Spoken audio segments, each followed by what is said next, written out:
Recess at any point. Before we begin, I'd like to remind those in the audience that this hearing is open to the public, but actions that disrupt or distract from the proceedings will not be tolerated.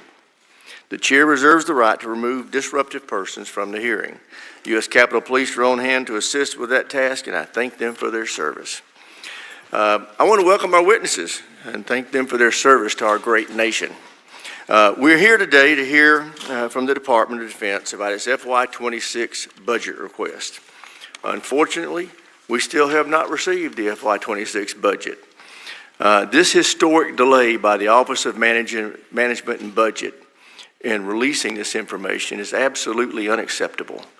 It's impacting our ability to move forward with the NDAA, the next big step in enacting the President's Peace Through Strength agenda. That's a problem because threats to our nation have never been more urgent or complex.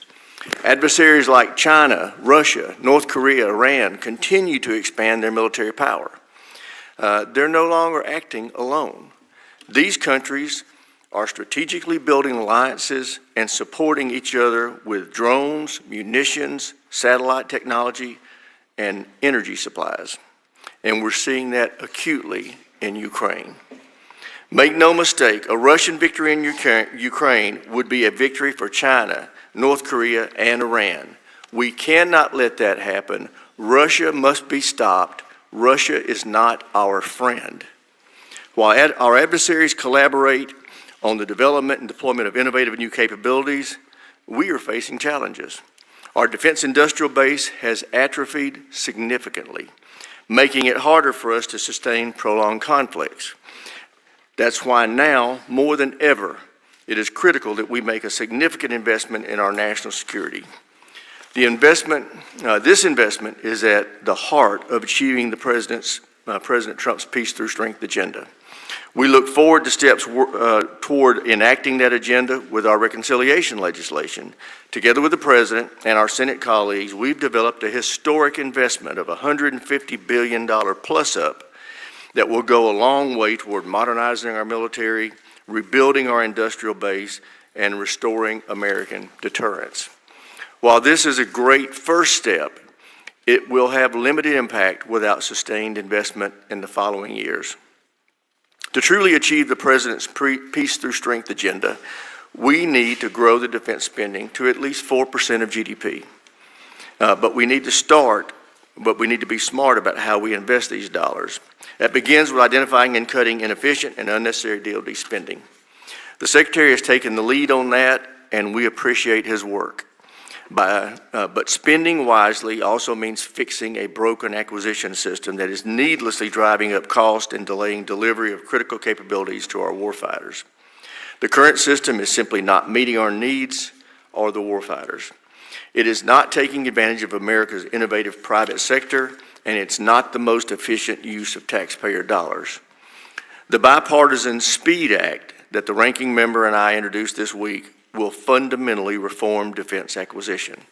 It streamlines the process and significantly reduces the time it takes to field new military capabilities.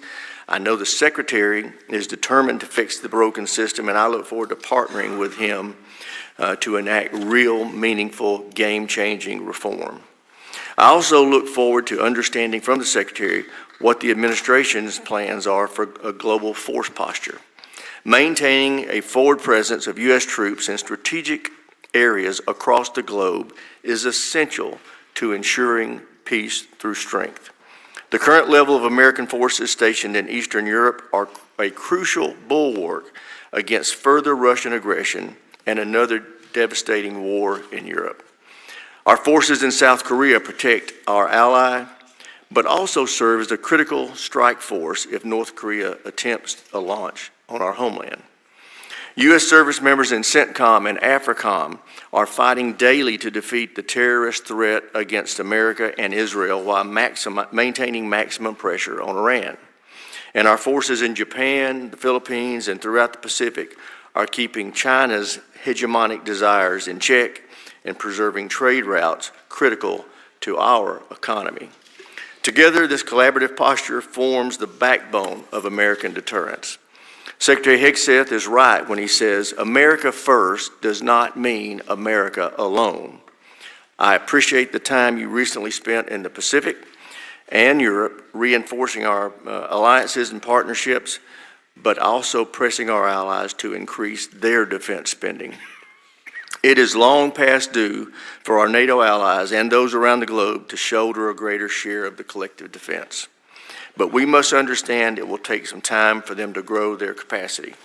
In the interim, we should not make large-scale posture changes that undermine our deterrence.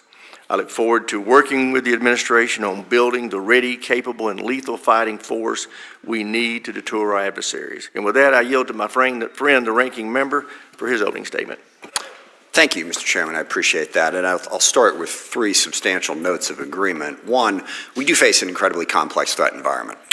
We face Russia, China, Iran, North Korea, various other terrorist organizations working together against American interests in a way we have never seen before, and with an economy like China's that we've never seen before. It's going to be very difficult to meet those challenges. Second, innovation is incredibly important and crucial to that. The changes in warfare are happening at a more rapid pace than I think we've ever seen before. We have to innovate more quickly, and I appreciate your leadership on getting after acquisition reform, because what's absolutely true is the Pentagon is not ready for this right now, and certainly that predates this Secretary of Defense and this administration. It's a problem that we need to get after, to do the acquisition reform so that we can get the materials that we need quickly, innovate more quickly. We've got a lot of good ideas in this committee. Look forward to working with the administration on trying to get that done. Second, the budget is a major problem. It is simply unacceptable that we are this late in the year and we do not have a budget. That's the basics of how you plan to do all of that. And this is but the culmination of a series of problems. We had a CR for FY25, largely at the insistence of President Trump. And then, by the time we did pass a budget, it was just a CR. And now we're on a path again towards a CR in FY26. There is no budget transparency and no plan that we can see. And what we have seen happening at the Pentagon in the interim is also very disturbing and without explanation. There's been talk about 8% cuts across the board. Nobody on this committee knows what that means. Some of it is happening. It has not been made transparent to us. Is it going to make us better? Is it part of a larger strategy? Nobody really knows. We also heard the plan to cut 20% of the flag officers. Again, no strategy, no plan. This is why the budget is so important. The budget can inform all of this. Maybe that's a good idea, but we have no idea because there is no transparency and no follow-through. Also, quite disturbingly, within the Department of Defense and also across the federal government, the one and only criteria that is consistent is loyalty to Trump, as opposed to loyalty to the law or loyalty to the Constitution. This started with one of the more shameful events in DoD history, and that's when we pulled security details from former members of the Pentagon who faced security threats. Why were those security details pulled? They weren't pulled because anything told us that they were safe. Chairman Milley is one great example. He was on the threat list because he carried out an order from President Trump, and rightfully so, to kill Soleimani in the Middle East. He's now on Iran's hit list, and we pulled his security detail, leaving him and his family vulnerable. Why? Because he had the audacity to say something critical of President Trump. I mean, that's just embarrassing. If you told me 10 years ago on this committee that something like that would have happened, I wouldn't have believed you. And now we have a dictate from the White House saying that all federal employees will be tested for whether or not they are supportive of President Trump. New York Times had a great headline on that saying, why does an air traffic controller have to be a Trump supporter? Well, I would ask, why does an acquisition professional have to be a Trump supporter? If you're focused on loyalty, you're not focused on competency, you're not focused on ability, and it is the wrong way to go. Even within the budget, we see the influence of the president over the influence of common sense. We've all heard about the Golden Dome. When I first heard about the Golden Dome, it was interesting because it reminded me of a joke I first told about 12 years ago when we were dealing with a large number of Pentagon programs that were more ambitious than practical. Future combat systems, the expeditionary fighting vehicle. You know, basically they had, well, this is what we want. And we had this joke that, well, all I want is sharks with freaking laser beams attached to them. That became the armed services thing. I actually have a little plastic shark that my staff made for me with a laser beam attached to it. Making the perfect the enemy of the good is a problem. And nobody on this committee knows what Golden Dome is. And the other thing that's really important about this, Contained within that is one of the most important national security threats that we face: missile defense and counter-drone. We have a lot of programs that people are working on in that direction.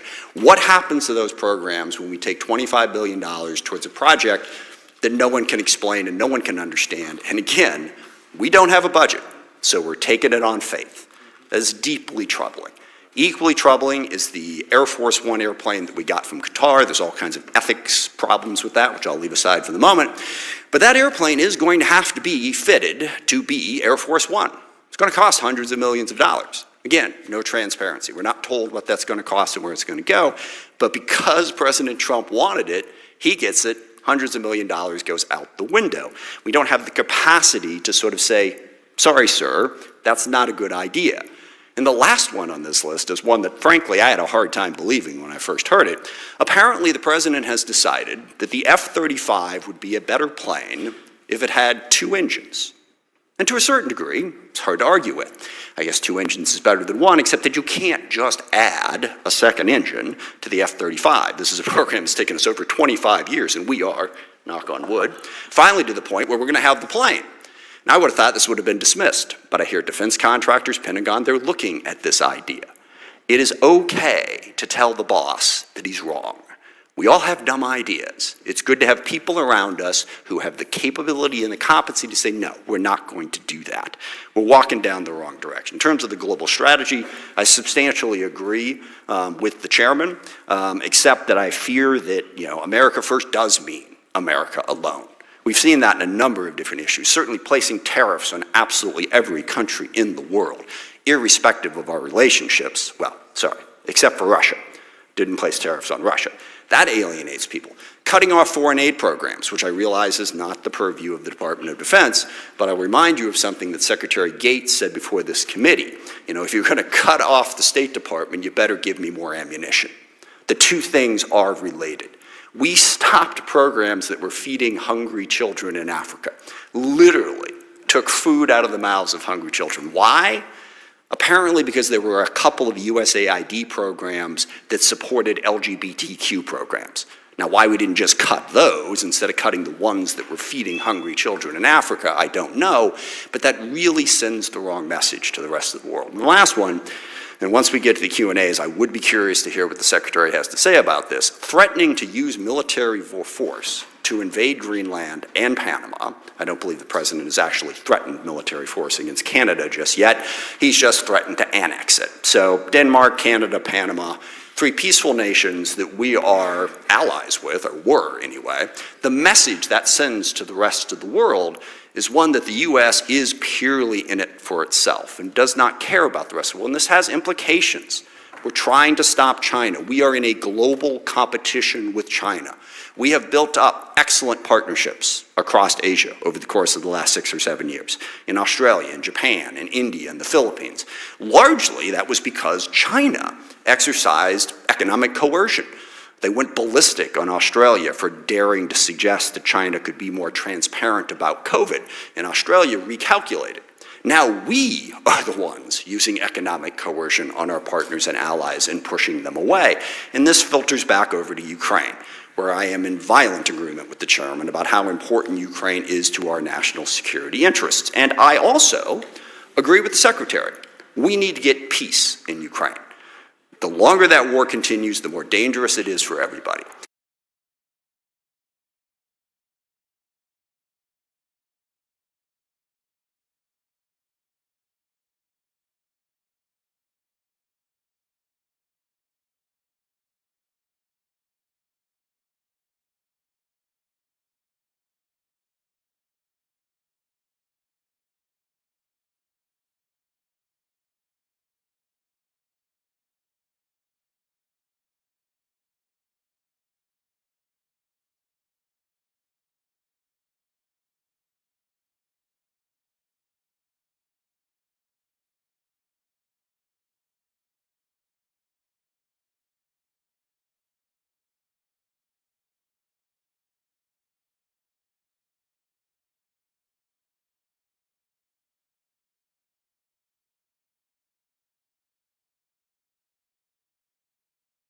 Australia recalculated.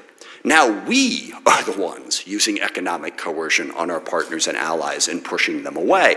And this filters back over to Ukraine, where I am in violent agreement with the chairman about how important Ukraine is to our national security interests. And I also agree with the secretary. We need to get peace in Ukraine. The longer that war continues, the more dangerous it is for everybody.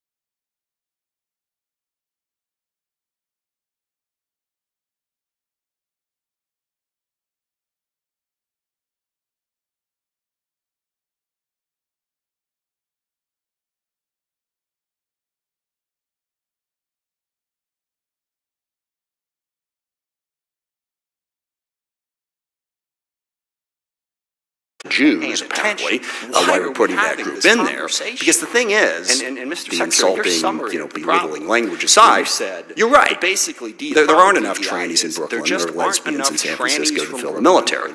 There also aren't enough, what's the word here, young, patriotic Christian men who remind us of John Wayne to fill the military either. We are a diverse nation. We need to be inclusive, and we need to not actively insult people who don't happen to fit our preconceived notion of what a member of the military should look like. So we're at a situation now where the military is denigrating Medgar Evers, who died standing up for the values that I think are central to our country. One of the things I love about the military is service above self. I mean, it's such an important message that everyone who serves us says that. No one I can think of personifies that more than Medgar Evers. Instead, we're going to go back to renaming the bases after the Confederates. Now, I know, apparently you spent a lot of time finding other names that applied to people who actually did serve this country honorably. But President Trump, just was it yesterday, 2 days ago now, down at Fort Bragg, when he blatantly politicized the United States military, sort of, as they like to say, said the quiet part out loud, that those bases are being renamed for the Confederates. So we honor white supremacist, slave-owning insurrectionists who lost, by the way, they're losers, instead of Medgar Evers. Can we please just stop and get back to the business of treating everybody equally and with respect? A fear of a left-wing cultural revolution is not solved by launching a right-wing cultural revolution. Thank you, Mr. Chairman. I yield back. I thank the ranking member, and now I'd like to introduce our witnesses, all before us for the first time. General Kane, have you been before the committee before? No, sir. I didn't think so. Well, welcome. Glad to have you. First, we have the Honorable Pete Hegseth, Secretary of Defense. We have General Dan Kane, Chairman of the Joint Chiefs. And accompanying our witnesses is Ms. Bryn McDonald, Acting DOD Comptroller, who is here to assist in answering our questions. Welcome. First, we'll start with you, Ms. Secretary. You're recognized. Well, Mr. Chairman, Ranking Member, distinguished members of the committee, thank you for the opportunity to testify in full support of President Trump's proposed fiscal year 2026 budget for the Department of Defense. I'm honored to testify today alongside General Dan Kane, Chairman of the Joint Chiefs of Staff, and Bryn McDonald, who's performing the duties of DOD's Comptroller and Chief Financial Officer. We are very proud to represent and serve our warriors and their families. And today, as they do every day, they're keeping America safe. They're defending our homeland. They're standing up to communist China. They're working hand in glove with our allies and partners. They are achieving peace through strength. I'd like to start today by thanking this committee and Congress for your bipartisan leadership to give our troops a big pay raise in 2025. This included an additional 10.5% raise for our junior enlisted service members, E1 to E4. Thank you also for supporting other initiatives that improve the quality of life for our warriors and their families. With a focus on our troops and their loved ones, we have directed additional actions that will further improve their quality of life. These include making historic investments in this budget to improve living conditions in barracks and base housing, reforming the PCS process to reduce the cost and stress of moves for military families, and improving the quality of the care provided by our defense healthcare system. The best part of our job is meeting and interacting with troops and their families. We hear their concerns. I know how it feels to face these challenges. I've been there recently. Each of these initiatives responds to feedback we have received from the force. We will keep listening and keep looking for ways to improve their quality of life. Under President Trump's leadership, this budget puts America first and gives our warriors what they need.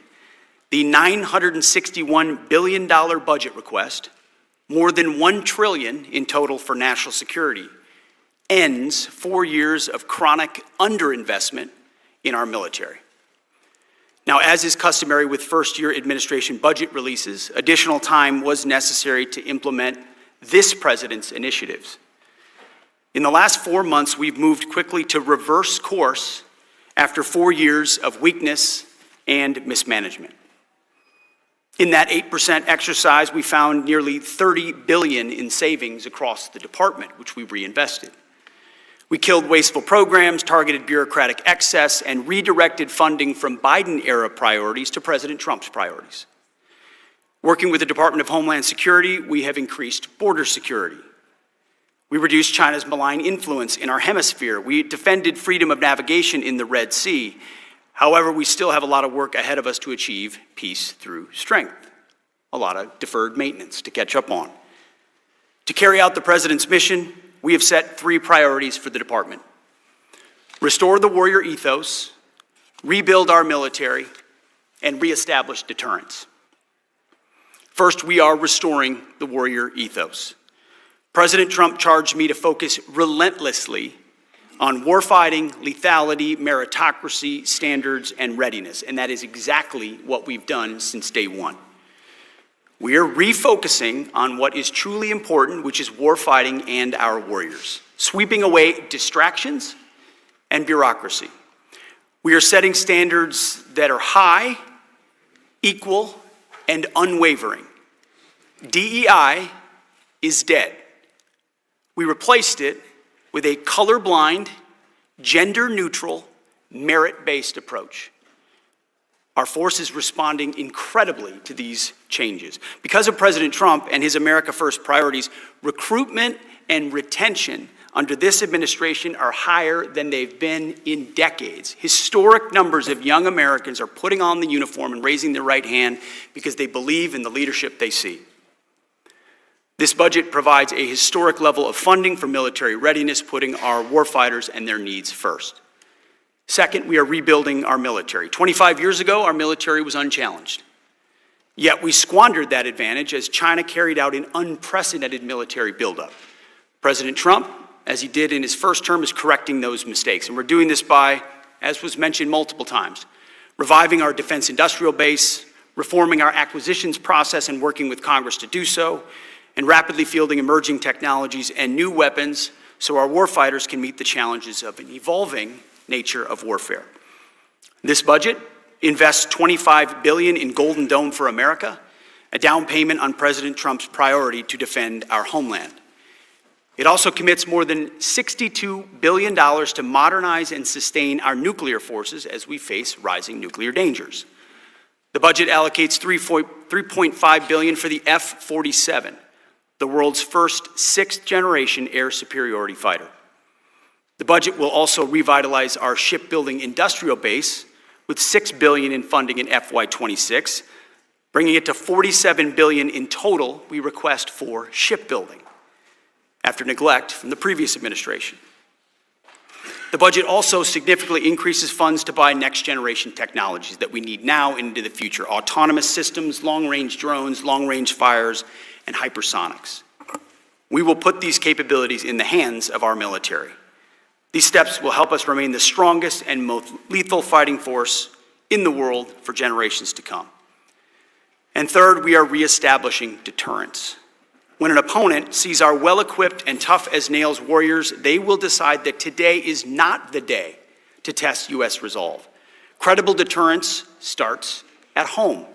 It starts with securing our borders, we will achieve 100% operational control of our southern border, and to that end, illegal crossings under the Trump administration have decreased 99.9%. The Indo-Pacific is our priority theater, and China is our pacing threat. That's why I've traveled to the Indo-Pacific twice already to visit our forces and meet with allies and partners. As we shift our focus to the Indo-Pacific, President Trump looks to our allies and partners to be force multipliers alongside the United States, and we are making progress on those fronts. We applaud allies who are stepping up, but others need to do more, and they need to do it quickly. And at the NATO Heads of State meeting later this month, we expect our NATO allies to commit to 5% of GDP on defense and defense-related investments, something that was almost inconceivable before President Trump led the charge in his first administration and continues in this one. As the President has rightly pointed out, it is only fair that our allies and partners do their part. We can't want their security more than they do. The Department of Defense is executing a common-sense agenda to achieve peace through strength. The threats we face are serious. Our investments to counter them must also be. That's what this budget does. It matches capabilities to threats. While we long for peace, we prepare for war, and we must overcome decades of neglect and decline. We must fortify our position as the world's most lethal fighting force, and that means acting fast as our opponents are.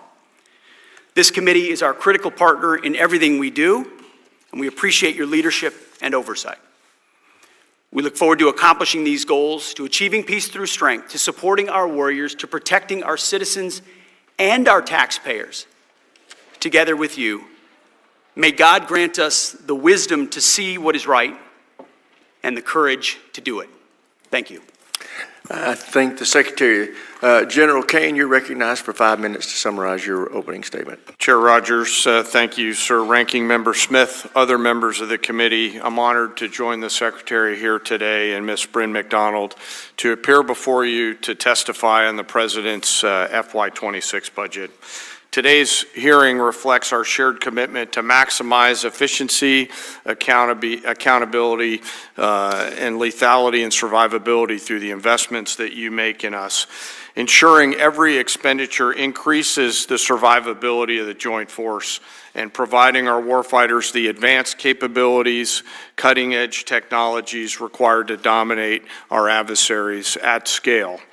I've got deep gratitude for everyone in this room and your commitment to helping us deliver the capability and capacity of our joint force and the 2.8 million service members, civilians, and their families to help us deliver the peace through strength that the Secretary talked about is very important, and I'm very thankful.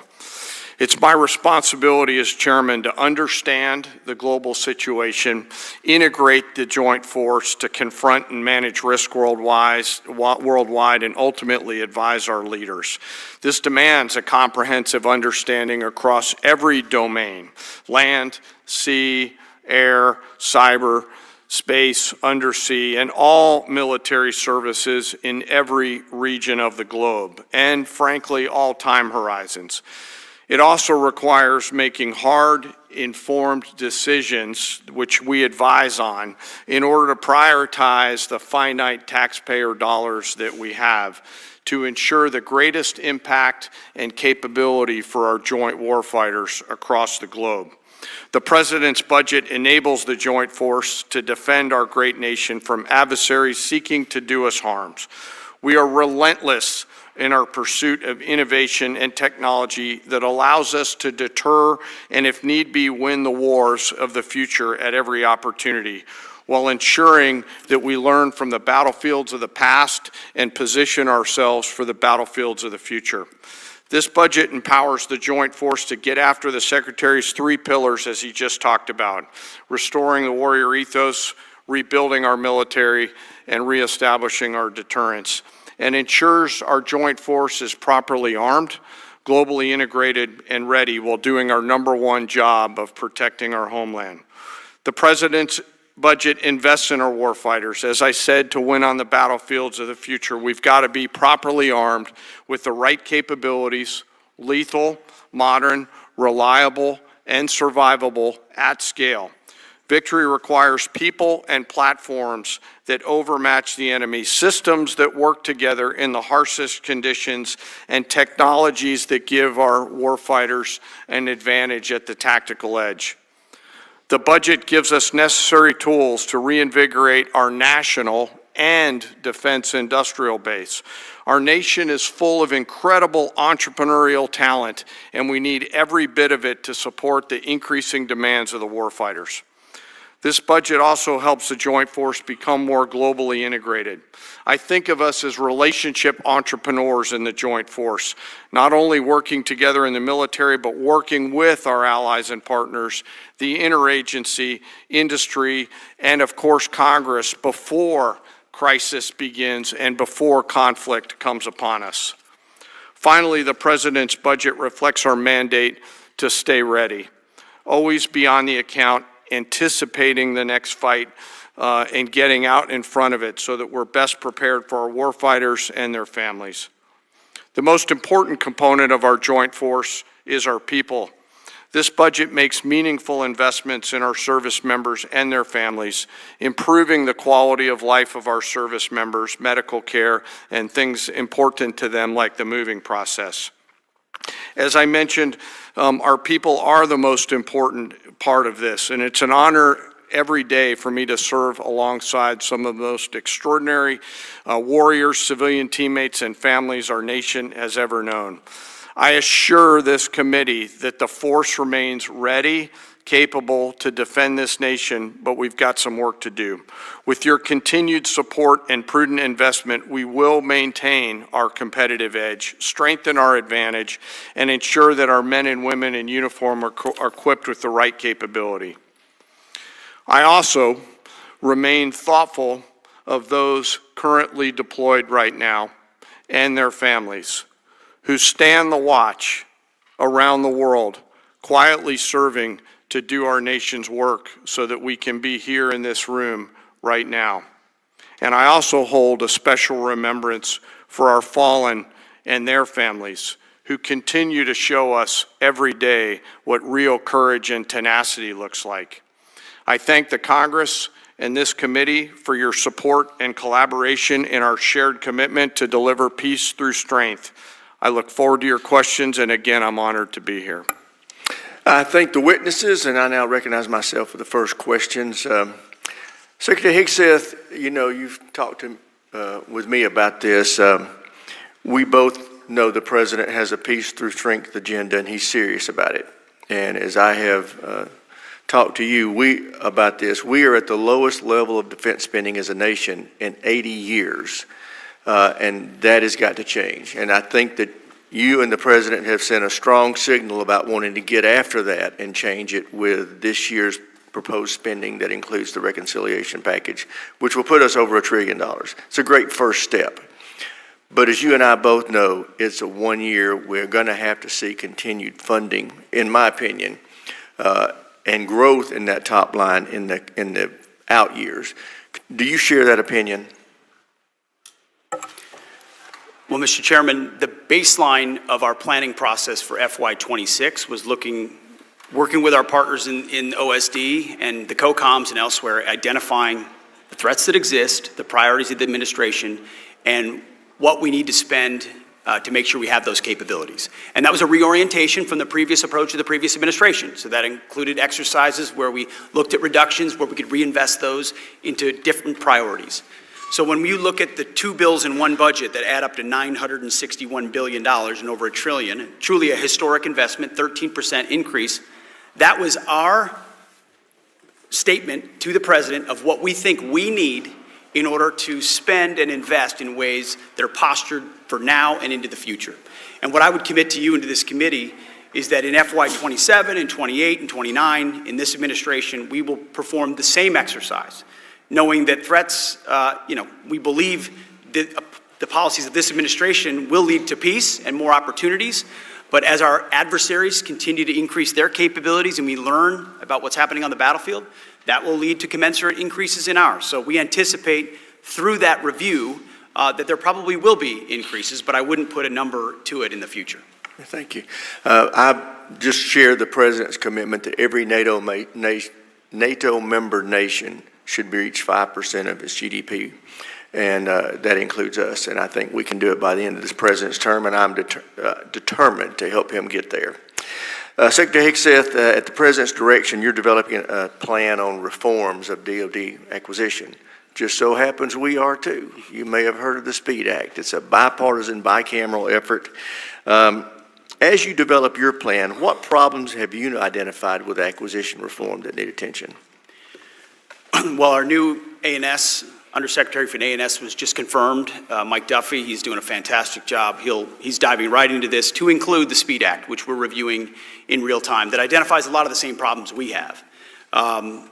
Streamlining processes, consolidating. We need competition and actual new entrants into acquisitions in a stale process. It's too bureaucratic.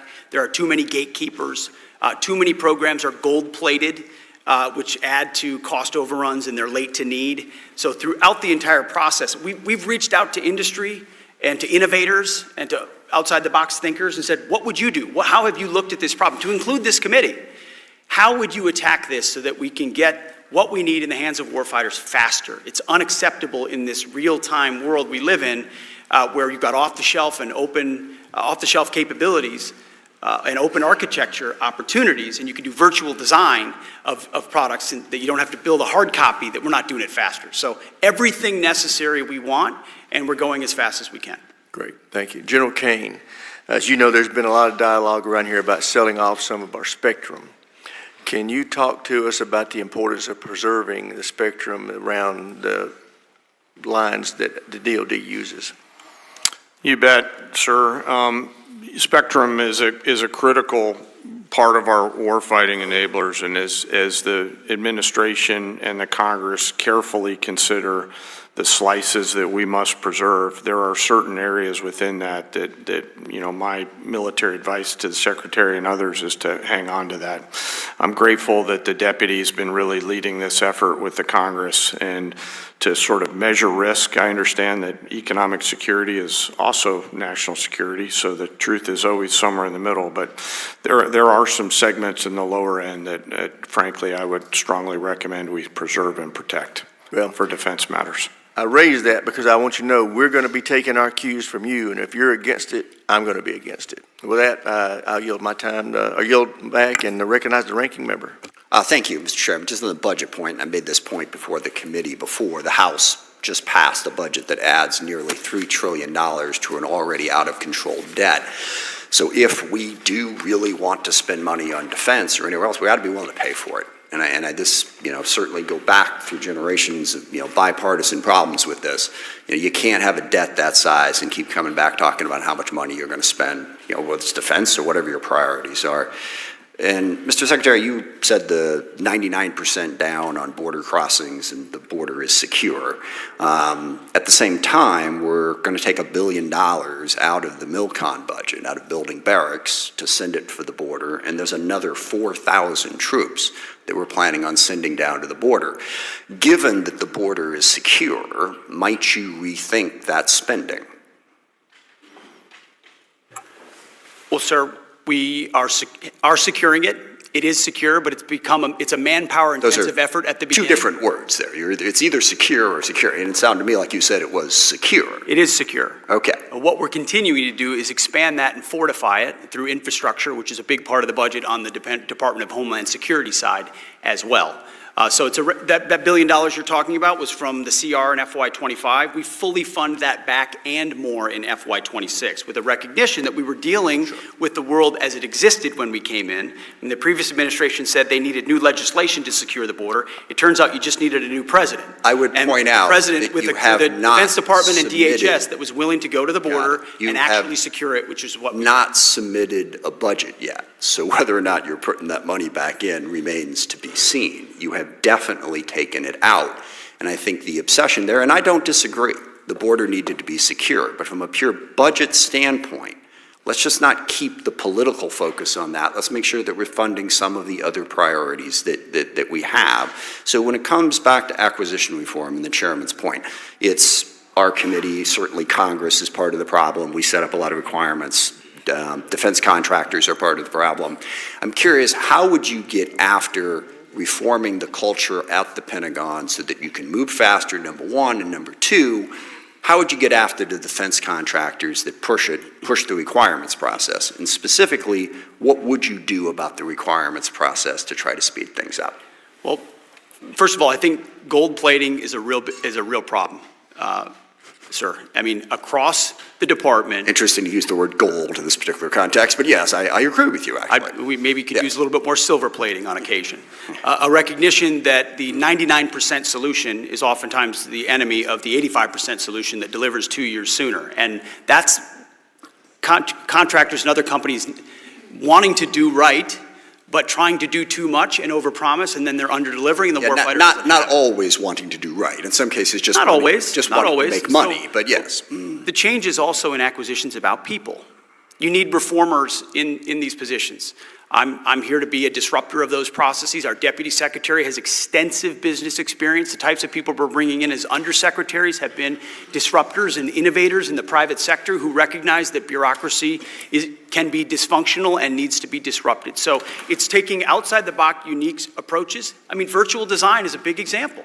How many times are we going to build something physically that takes a year to build when you could use AI and computing power, design it virtually, identify the flaws, and move more quickly? Or create open architecture so you can move Our committee systems stands ready between. to work with I mean, you. there's 500 One different final things we can question. do, and we're doing them. Yeah, and I'm sincerely concerned about this. Is it the policy of the Department of Defense that we need to be prepared to take Greenland and Panama by force if necessary? Is this a policy that you have within the Department of Defense in accordance with the President's wishes?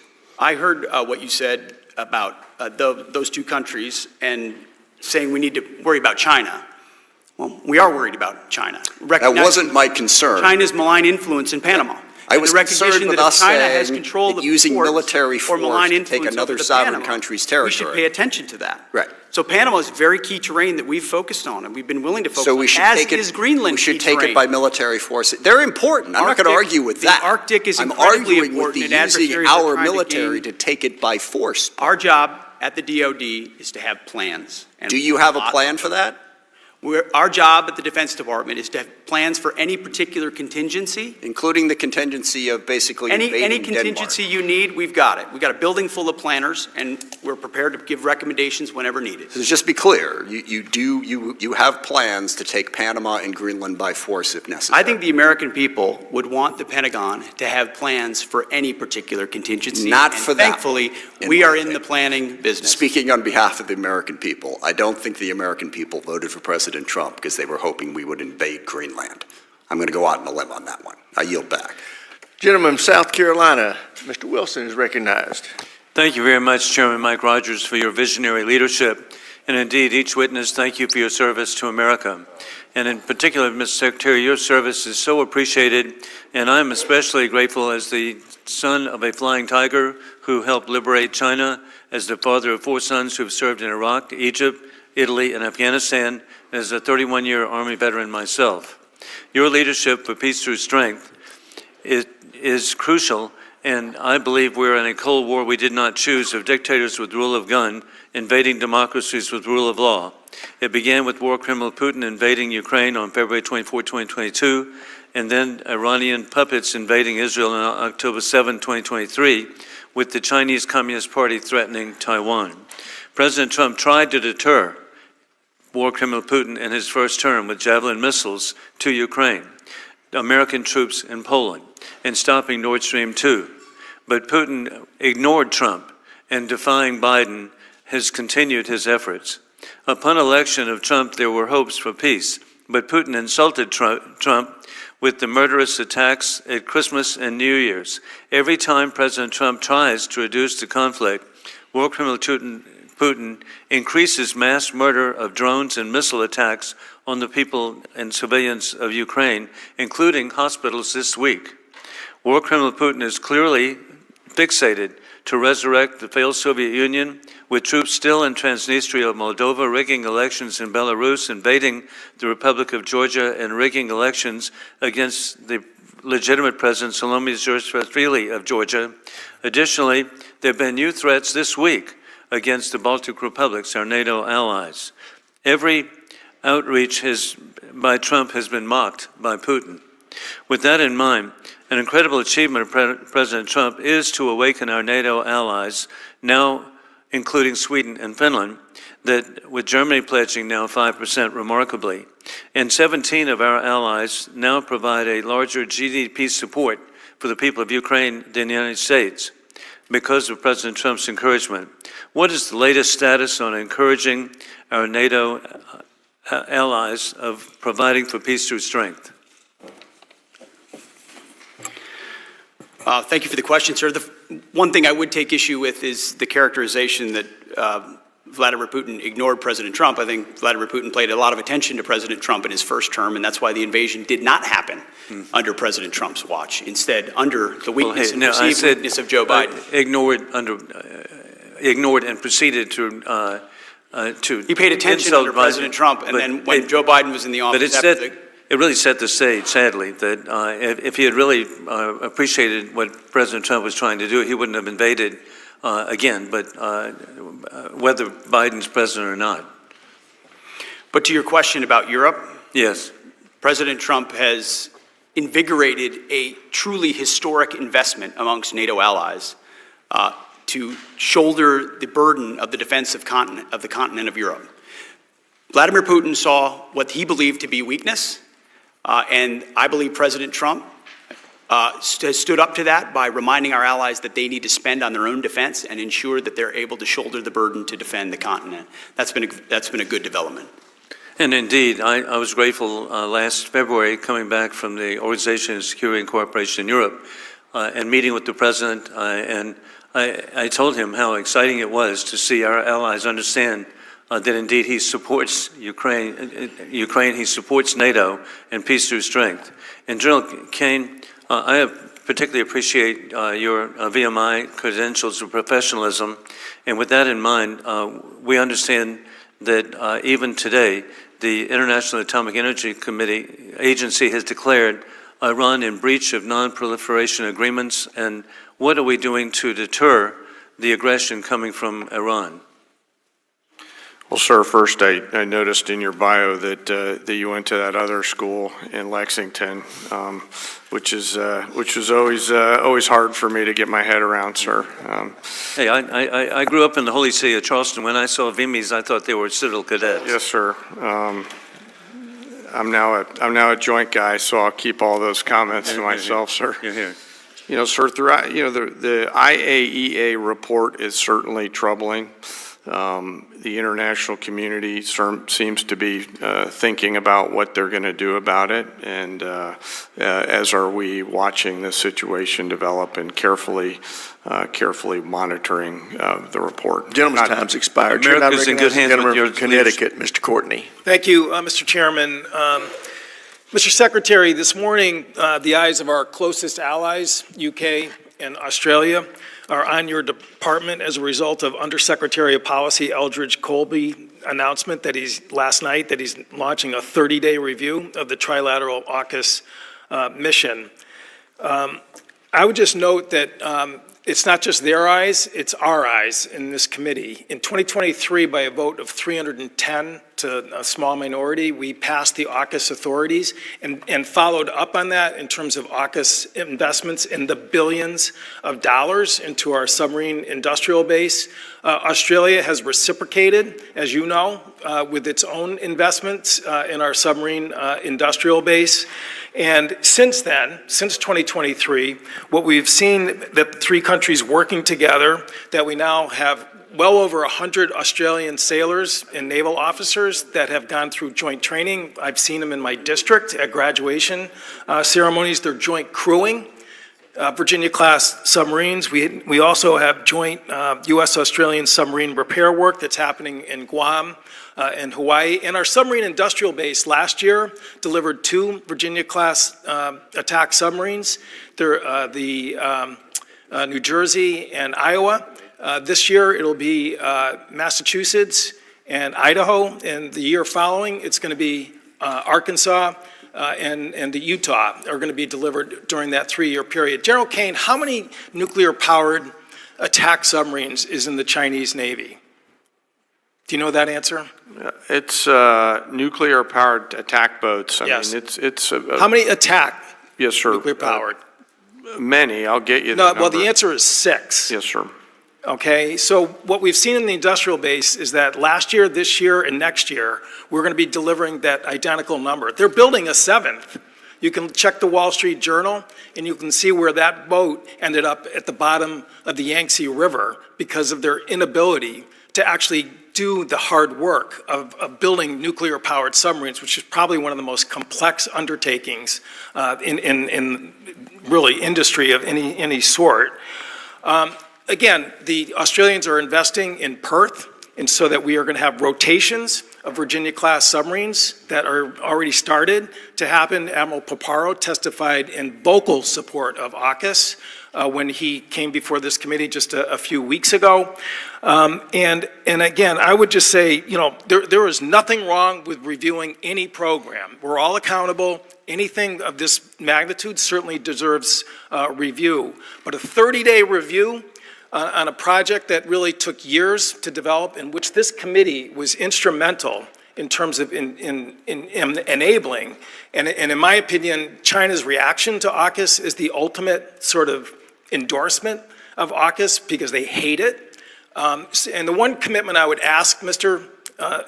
Secretary, is just your commitment that this committee and Congress is going to be integrally involved in whatever the review process is, because we have skin in the game, we have history, and we have allies who really are, again, issuing statements this morning. The Prime Minister of England, the Stephen Lovegrove, the Special Representatives for AUKUS, Richard Marles, putting out statements trying to reassure their countries that the U.S. is still going to follow through on this commitment. And we want that reassurance as well from you. Can you, again, give us that commitment that Congress will be involved in this review process? And I have one more follow-up question.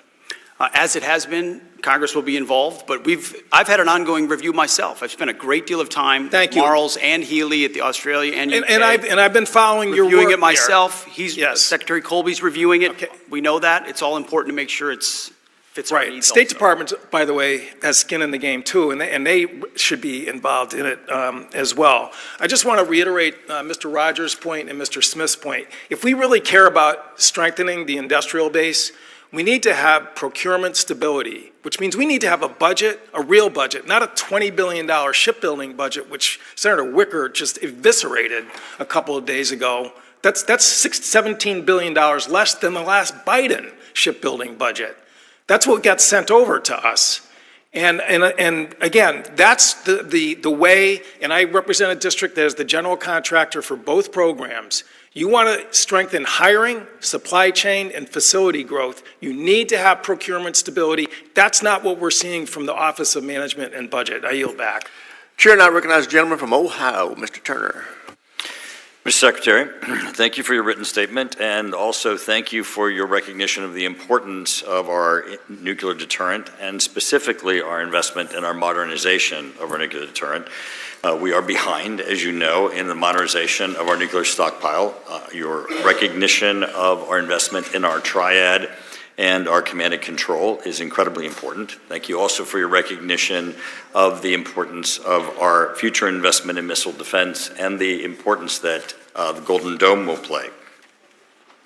The Secretary General of NATO has recently made statements of his concern of Russia's future attempt to place an anti-satellite nuclear weapon into space. Specifically, he has said, "We are aware of reports that Russia is examining the possibility of placing nuclear weapons in space. This is very worrying. Space is also very important for our deterrence and defense, just as important as land, sea, air, and cyberspace. In recent years, space has become increasingly clouded, dangerous, and unpredictable. We know that competition in space is fierce. I recently had the opportunity to speak to him. He was at Wright-Patterson Air Force Base in my community as we were commemorating the 30th anniversary of the peace accords. His concern was that this is not getting worldwide enough of attention. We had General Saltzman recently in front of the committee. He has characterized that if Russia were to place an anti-satellite nuclear weapon into space, that would be day zero, that if that was put in space, that next day, that it would be irresponsible for us to count on space, that we would have to spend trillions of dollars and seek technology that we don't have to find solutions as an alternative to space, both commercially, for military, in really to redo what is really society today. As you know, it would affect both our nuclear deterrence, our efforts for missile defense, even our investments in Golden Dome. In this venue, obviously, we can't discuss all of the details of what we're doing, but I would ask if you would please confirm that this is a threat that is a priority to the Department of Defense, as it has been characterized by the Secretary General of NATO, and acknowledge that as it is a priority for us to prevent the deployment of nuclear weapons in space, and that it is a priority for us to work with our allies to uphold our commitment to the Outer Space Nuclear Treaty that prohibits the deployment of nuclear weapons in space. Sir. Well, thank you for the question, sir. As you alluded to, there are a number of aspects to this question or answer that can't be discussed here, but I would underline our complete commitment to the space domain, to the hardening of the space domain, to prevention of escalations in the space domain, but most importantly, to the dominance of the space domain. I mean, it is the future of how we see, it's the future of how we sense, it could be the future of how our adversaries fight and how we deal with that. So I think President Trump, yet again, was ahead of the curve when he created the Space Force in his first administration. People said we didn't need it. We are relying on it every single day now to ensure, alongside the Space Force and private enterprise, that we're delivering the capabilities we need that are resilient, that are redundant, that are capable of all aspects of all domain warfare, if necessary. And preventing adversaries from gaining an advantage is a huge part of how we look at space. This threat is not classified. Russia's threat of deploying an anti-space, an anti-satellite nuclear weapon in space is not classified. Obviously, this is a priority for the Department of Defense, and I just want your confirmation that this is a priority that you're tracking, and you too see that as a threat to the United States, and certainly to the United States and our space infrastructure, and certainly our whole national security infrastructure. We track all potential escalations, yes, sir. And while you're here, I just want to help you out because people try to twist your words. You are not confirming in your testimony today that at the Pentagon there are plans for invading or taking by force Greenland, correct? That is not your testimony today. All my testimony is that the Pentagon has plans for any number of contingencies. It is not your testimony today that there are plans at the Pentagon for taking by force or invading Greenland, correct? Because I'm sure as hell hope that it is not your testimony. We look forward to working with Greenland to ensure that it is secured from any potential threats. Excellent. I yield back. Chair now recognizes the gentleman from California, Mr. Garamendi. Thank you, Mr. Chairman, and thank you for your opening statement, your concerns about Ukraine and the budget issues. Mr. Secretary, in your opening statement, you spoke to the issue of cutting waste and abuse at the Pentagon. I assume you intend to do that. Is that correct? Yes? No? No, we have done that, sir. All right. And therefore, it must be your responsibility. I want to bring to your attention a statement that the President made in early February. He said there is no reason for us to be building brand new nuclear weapons. We already have so many. You could destroy the world 50 times over, 100 times over. And here we are building new nuclear weapons. And they're building new nuclear weapons. We're all spending a lot of money that we could spend on other things that are actually, hopefully, much more productive. So I'd like to focus for a few moments on one of the most expensive programs at the Department of Defense, the Sentinel ICBM, which is to replace the Minuteman III. The cost of this program has exploded from $78 billion to over $141 billion, not including a new nuclear bomb for the Sentinel and the command and control systems, which would add somewhere $20 to $40 billion. All the while, we have a Minuteman III that can continue to provide the ground leg of the triad for at least 10 to 15 more years. Should we cut the Sentinel program?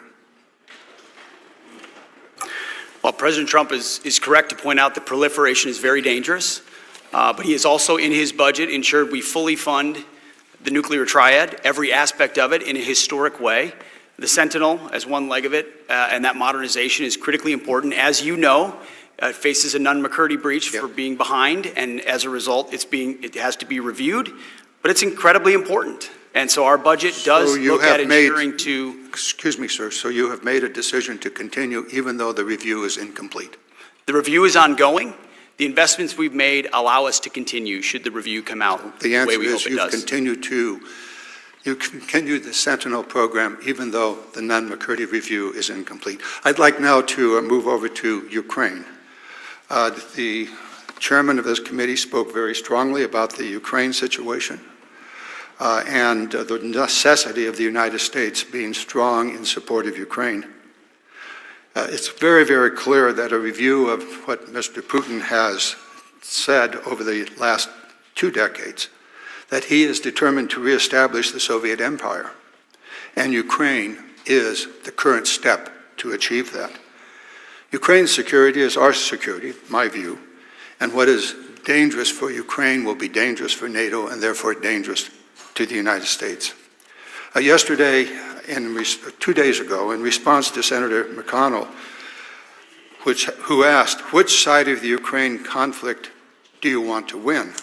And you said, the president is committed to peace in that conflict. Ultimately, peace serves our national interest, and we think it serves the interest of both parties, even though that outcome will not be preferable to many in this room, at that time the Senate, and I would also say this room too, preferable to many in this room and many in our countries. Mr. Secretary, when you said that peace serves our national interest, does that peace come from a complete surrender of Ukraine and total victory for Russia? That's never been a characterization of my statement, sir. We think peace is in the best interest, but I would point out, Ukraine is not the U.S. and Ukraine is not in NATO, and to draw that comparison is to draw one that is not correct. But we hope for peace. We believe peace is in the best interest of the United States of America, and our policies are pointing toward that. Well, let me go back to what I asked you. Is that peace, could the achievement of that peace through the complete surrender of Ukraine and the withdrawal of U.S. support for Ukraine, is that a worthy peace, and is that peace in the long-term and actually the short-term interest of the United States? If you look at the billions of dollars that have been invested in Ukraine, you could hardly characterize that as a surrender from the United States. So the existing military front line of troops is as difficult as it is, moving slowly. Where peace ends at the end of that, nobody really knows. But the president has worked harder than anybody else to try to get a peaceful outcome. Gentleman's time's expired. Chair, and I recognize the gentleman from Virginia, Mr. Whitman. Well, thank you, Mr. Chairman. I'd like to thank our witnesses for joining us today. Secretary Hegseth, Chairman Kane, Mrs. McDonald, thank you. Thank you for the incredible job that you all are doing. Secretary Hegseth, I want to begin with you and talk about all the efforts that went into the defense portion of the One Big Beautiful Bill and making sure that we're getting all the pieces of this correct. Lots of back and forth, and we know that there's a long-term need to make sure that we get this right, and we want to make sure, too, as we look at priorities from all the different bodies, that we are assuring that those are continued on as the process takes place. We know there's going to be additional investments in things like shipbuilding and ground vehicles, and we've also made substantial investments in modernization, including things like Golden Dome, things that are critical to this nation's future. I just wanted to get from you, can you assure the committee that of the $150 billion that's here, that it is going to be laid out and spent in exact alignment with what the committee has laid out, really on a line-by-line basis? Well, sir, you will have, and I can refer to Bryn on that for the details, but you will have a complete reckoning, and many of it the committee already does have, of what we intend to spend and where. But from our viewpoint, it's 2 bills, 1 budget. Right.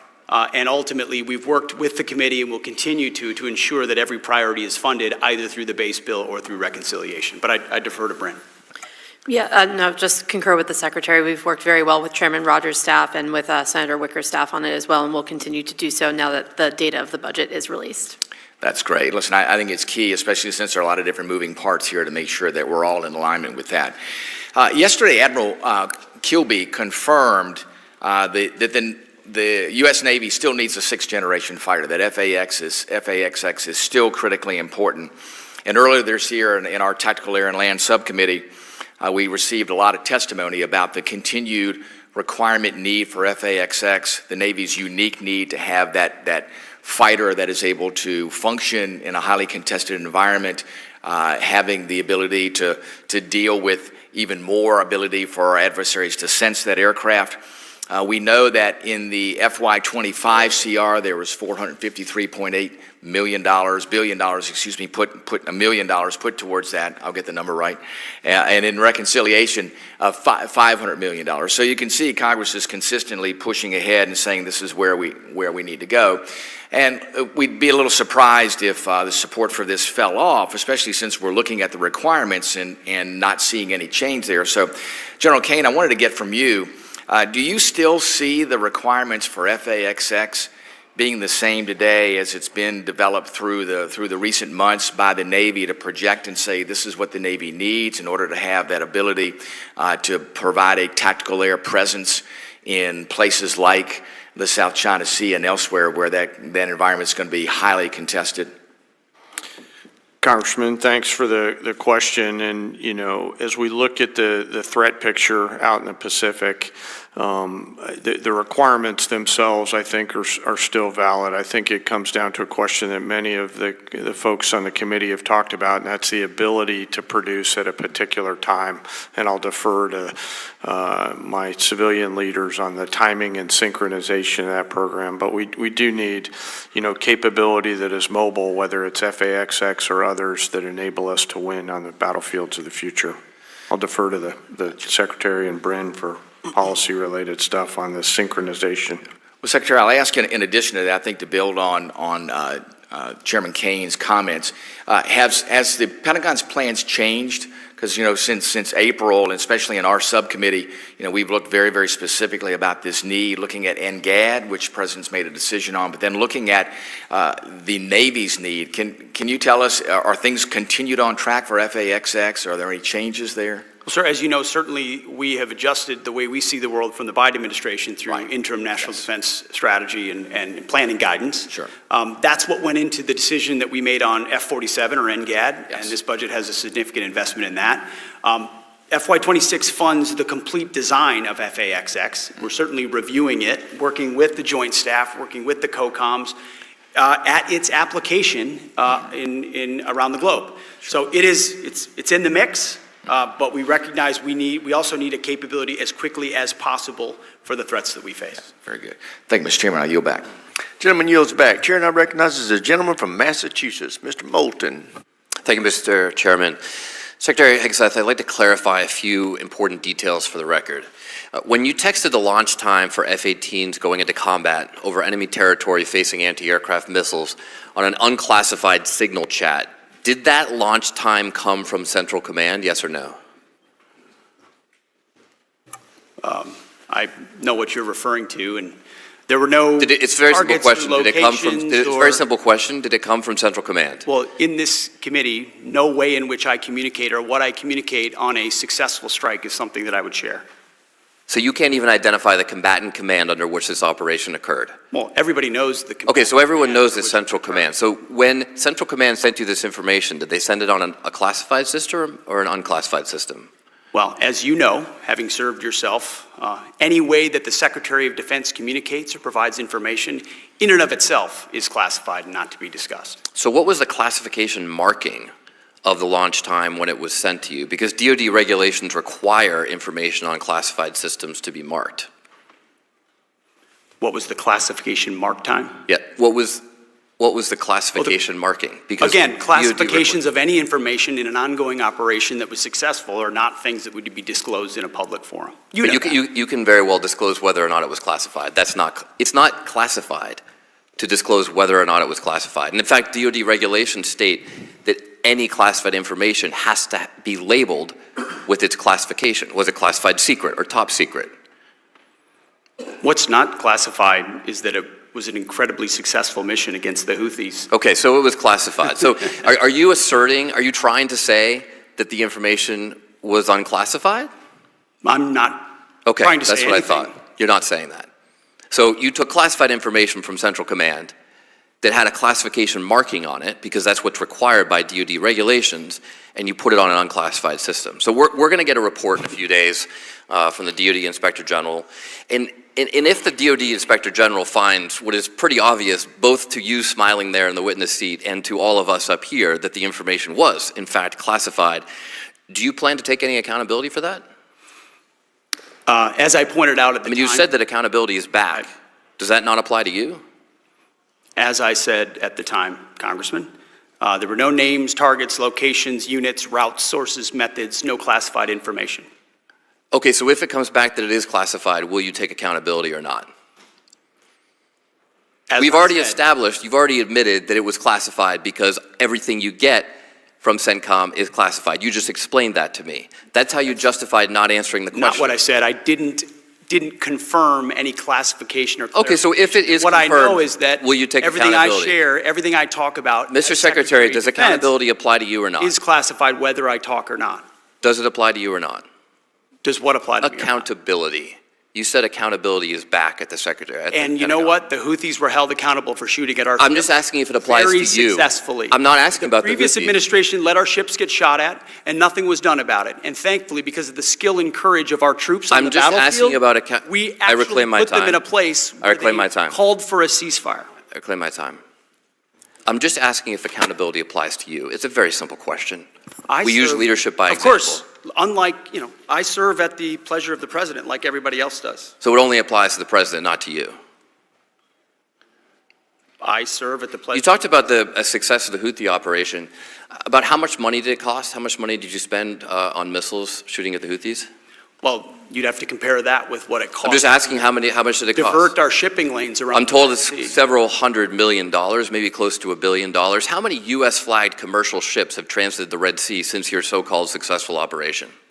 Well, thankfully, unlike the previous administration. The answer is zero. Military vessels transit. No, I didn't ask about military vessels. I asked would about be the commercial precursor vessels. for How many million in commercial vessels? transit, It's been several thankfully. weeks. How many commercial vessels, U.S. flagged, have Well, transited the Red would Sea? you, Mr. Congressman, put civilian ships The through questions dam are not to before me, military Mr. ships? Secretary, So they're to you. We have responsibly put military The answer is ships zero. through first. I reclaim my time.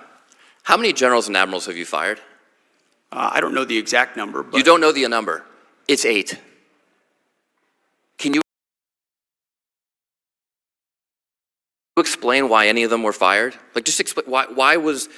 They all serve at the pleasure of the president, and I think. No, I'm just asking you why. General Kane is a great example. I'm just asking of a you leader why. That we And need you at probably this learned time. at Princeton what why means. Why did you fire him? They serve at the pleasure of the president, and we Why want better did you representation fire in him? each and every of those. You can't and explain every why one you of those fired any of places. them?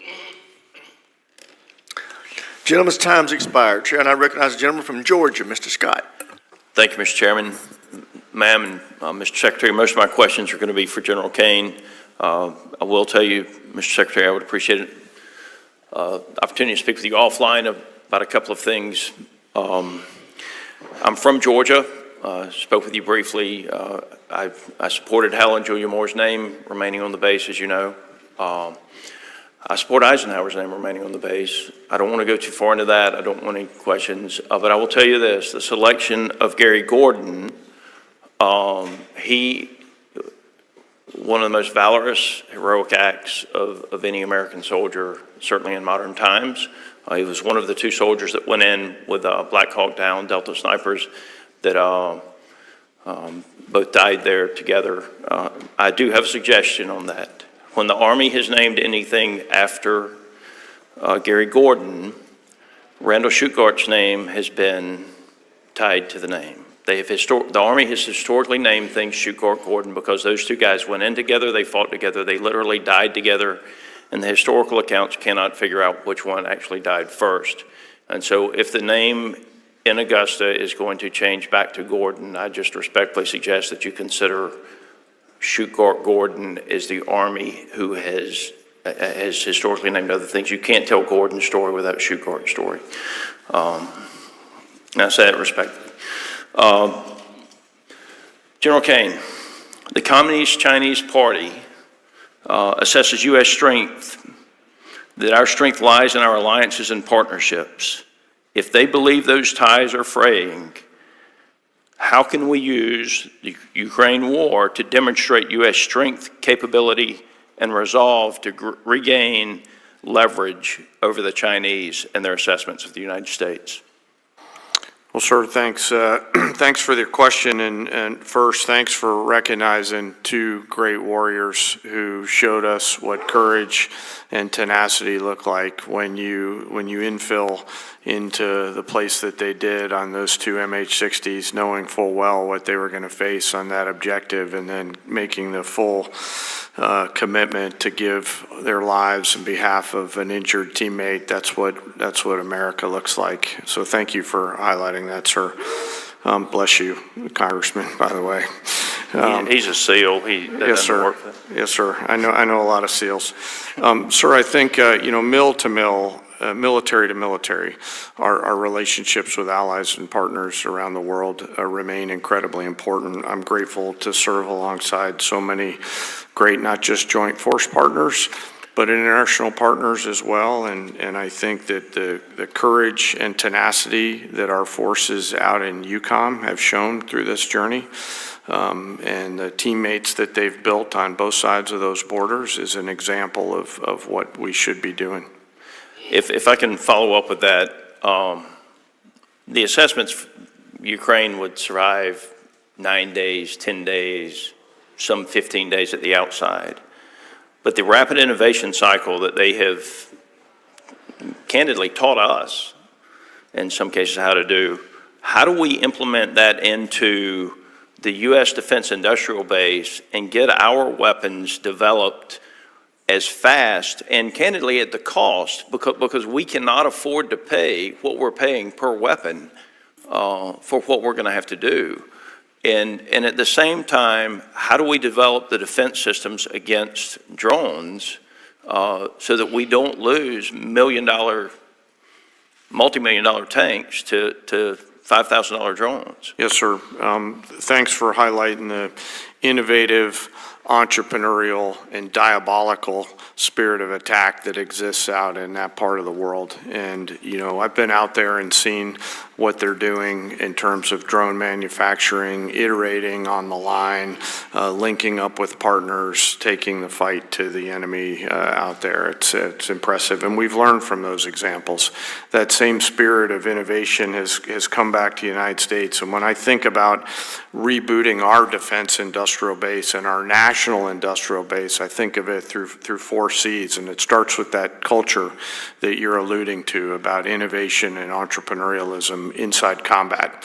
The second part is creating some competition, and I think that's a key part, is you help us do that here in the Congress.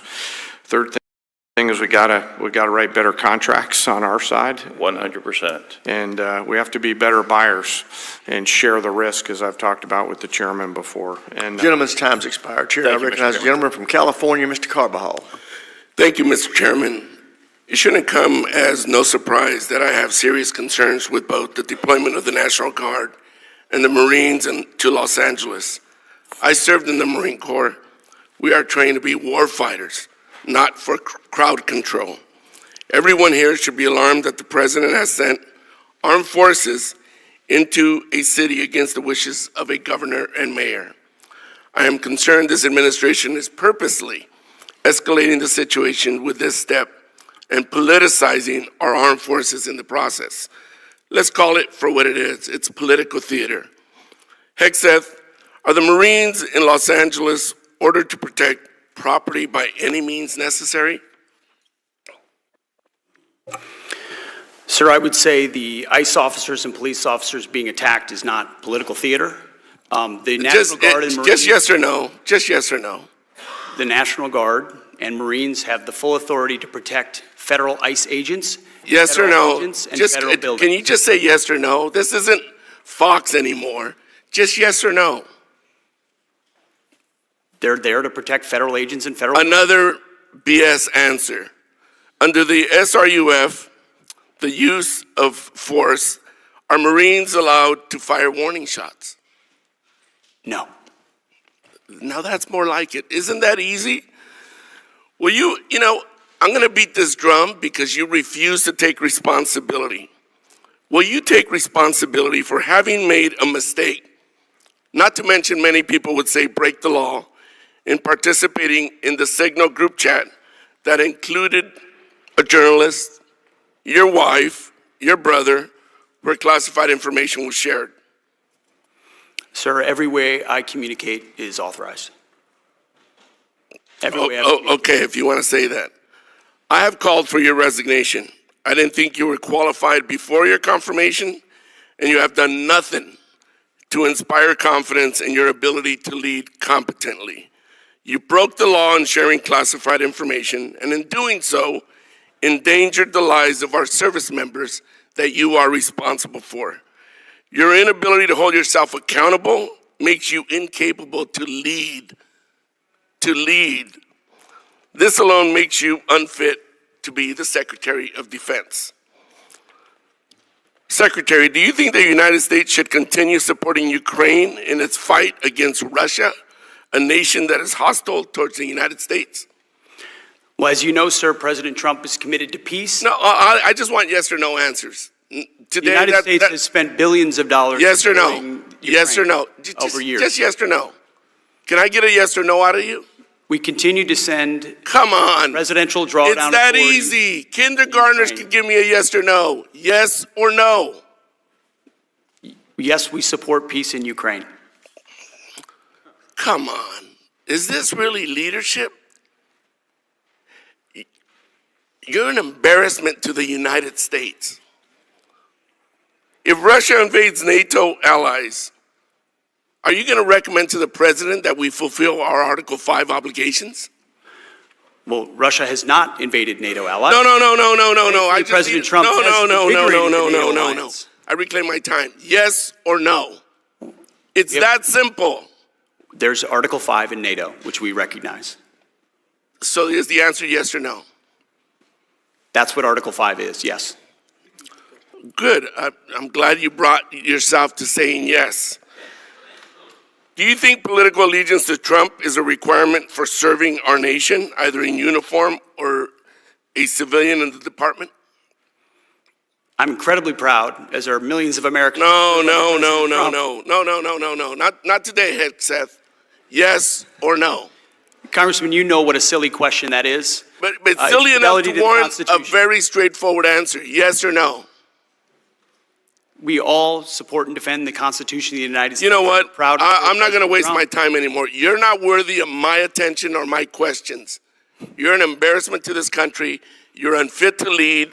And there's been bipartisan members of Congress that have called for your resignation. You should just get the hell out and let somebody competently lead this department. Mr. Chairman, do we not have any decorum in here? Thank you very much. I yield my time. Gentleman yields back, and I would urge everybody to remember and maintain a decorum suitable for this chamber with their further comments. The chair now recognizes the gentleman from Tennessee, Dr. Desjardins. Thank you, Mr. Chairman, and I would like to thank you, Secretary Hegseth and General Kane, for bringing pride, strength, and respect back to our military. Many critics have described the President's deployment of the National Guard in Los Angeles as unprecedented. But as you know, we've seen similar actions throughout history, from Eisenhower sending the 101st to Little Rock, to Johnson and Kennedy federalizing the Guard over the objections of Southern governors during the Civil Rights era, to George H.W. Bush deploying federal troops during the 1992 LA riots. Isn't it fair to say that there's a well-established precedent for presidents acting when state leaders are either unwilling or unable to enforce federal law or protect federal facilities? Sir, nothing that we're doing on the ground is unprecedented. I would argue what is unprecedented is a governor and a mayor unwilling to protect law enforcement. Well, thank you for being willing to step up. Considering we're going to shift gears here to the nuclear-armed sea-launched cruise missile program. I just wanted to touch base on that other subject because I think that's ridiculous that the criticisms that we're hearing in the media. But with Putin talking freely about using low-yield or tactical nuclear weapons, I think it's important we discuss the SLCM-N program for a minute. As you know, restoring SLCM-N capability to the Navy was recommended in President Trump's 2018 nuclear posture review. The Biden administration proposed to cancel this program, but based on consistent testimony from our senior military leaders that this system was necessary to address deterrence gaps, Congress continued to fund it, and in the FY24 Defense Authorization Bill required the department to create a dedicated program of record for its development. What is your view of the SLCM-N program and the broader issue of modernizing our nuclear forces to ensure we have nuclear deterrent that meets the evolving threats we're seeing? Well, so your characterization is correct. I want to thank Congress for keeping SLCM-N effectively alive under the previous administration because we think it's a critical capability. And you'll see in the FY26 budget, we fund it at over 1,000% increase. So we completely recognize the need for that capability. Alongside the entirety of the nuclear enterprise is critically important to maintain deterrence. If you're going to have peace through strength, if you're going to reestablish deterrence, you need to have a credible deterrent, especially at the foundational and baseline level, which is the nuclear level. And General Kane, STRATCOM commanders and your Vice Chief Admiral Grady have testified about the importance from a military perspective of being able to provide the President with an additional response option and how SLCM can strengthen deterrence by providing a non-strategic response option that is not air delivered. Do you share that view? I do. Thank you. And General Kane, your testimony warns that the PLA's exercises around Taiwan are not just pressure campaigns, but rehearsal for force unification. Throughout my visits to our regional partners in the Indo-PACOM region over the last few years, you can feel that there has been a rising tide of recognition that China is a threat on their doorstep and ours. As the United States and the world has awoken to the increasingly adversarial actions of China, can you expand upon how the DoD is right-sizing our force structure to prepare for a conflict in the Pacific should our adversaries continue to escalate tensions in the region? And what are we doing now, not years from now, to ensure we can stop that move if it comes? Yes, sir. Well, first, I share your, I share your views and those of Admiral Paparo related to what certainly appears like increasing rehearsals by the PLA in and around the Pacific. The administration and the Secretary in particular through our interim National Defense Guidance and Strategy, which I won't get into in this forum, but is clear around the need for the department to focus on the Pacific and to scale our combat capability with systems, capabilities, and effects that would prevent Xi from advancing his narrative and create, frankly, multiple simultaneous dilemmas in their decision-making. And so we continue to work diligently on that through the services, as you talked about, and it's something that I'm keenly focused on with my global integrator role. Okay, thank you. And I think Secretary Hegseth, you covered that pretty thoroughly in your opening statement. So I'm out of time, and I yield back. Gentleman yields back. Chair, and I recognize the gentleman from California, Mr. Khanna. Thank you, Mr. Chairman. Mr. Secretary, I'm hoping we can start where we may have common ground. No war in Iran. In 2016, President Trump was one of the few people on the Republican stage to have the guts to say that George W. Bush's war in Iraq was an utter disaster. He promised the American people no endless wars. Tucker Carlson has said that thousands of Americans will die if there's a war in Iran. And he is cautioning that currently neocons are trying to get President Trump into a war in Iran. Representative Marjorie Taylor Greene has said the American people don't want to bomb Iran. Will you today assure the American people and the MAGA movement that you will not bomb Iran unless we are hit. Congressman, it's good to hear you quoting conservatives. When they're right, I quote them. I will tell you this, the President has been earnestly and completely committed to a peace process, has given Iran every opportunity, those talks ongoing, but he also fully recognizes the threat that Iran with a nuclear weapon would exist. Will you commit to us not bombing them? I mean, that's what the conservative MAGA movement is calling for it online, you'll see. I mean, they want a commitment that we not bomb Iran unless we're directly hit. Well, here in this forum, it wouldn't be prudent for me to commit or not to commit. My job is to be postured and prepared in the region, just as the chairman. How about this? Would you any potential capability? Would you agree with this analysis that Netanyahu is itching for a fight? If Netanyahu uses American missiles to hit Iran, he's going to drag us into a war there because Iran's going to say they're using American missiles. Our military knows that you cannot just through hits eliminate Iran's nuclear capability. They'll simply go underground and they will then end monitoring. And unlike Iraq, they're in heavily civilian sites. Will you stand up today and make it clear to Netanyahu that that escalation, what he's threatening just yesterday, is not in the American interest, that he should not be dragging America into war with Iran? Well, Congressman, that question included a lot of speculation. What I know is that Bibi Netanyahu is going to put his country first, and we're going to put our country first, and we're positioned properly in the region to ensure that we're prepared for any potential contingency. Are you concerned about his escalation into Iran, and will you assure the American people you're going to do everything possible to keep us out of a war in Iran? We remain, as the President has said, committed to creating the conditions for peace, creating the conditions for talks where Iran does not have the ability to develop a nuclear weapon. I'm running out of time, 2 minutes, so let me ask you another matter. Senator Baldwin asked you about the legal authority for the Marines in my state. I disagree with you. I thought not only do I not want Marines in Iran, I don't want them in California. But I don't want to get a gotcha. You know, they said, what provision? Your administration since then has filed in the federal district court. You're arguing that the Marines should be allowed to defend federal property. I disagree with you. That's your argument. Here's where I hope we can agree. Whatever the federal district court decides, will you abide by it? Well, this is a pending situation. So will you agree, though, that it's not my legal view, it's not your legal view that makes the decision in America. It's the federal judiciary. If the federal court in California and the San Francisco district judge has orders a preliminary injunction, will you agree to abide by the federal courts?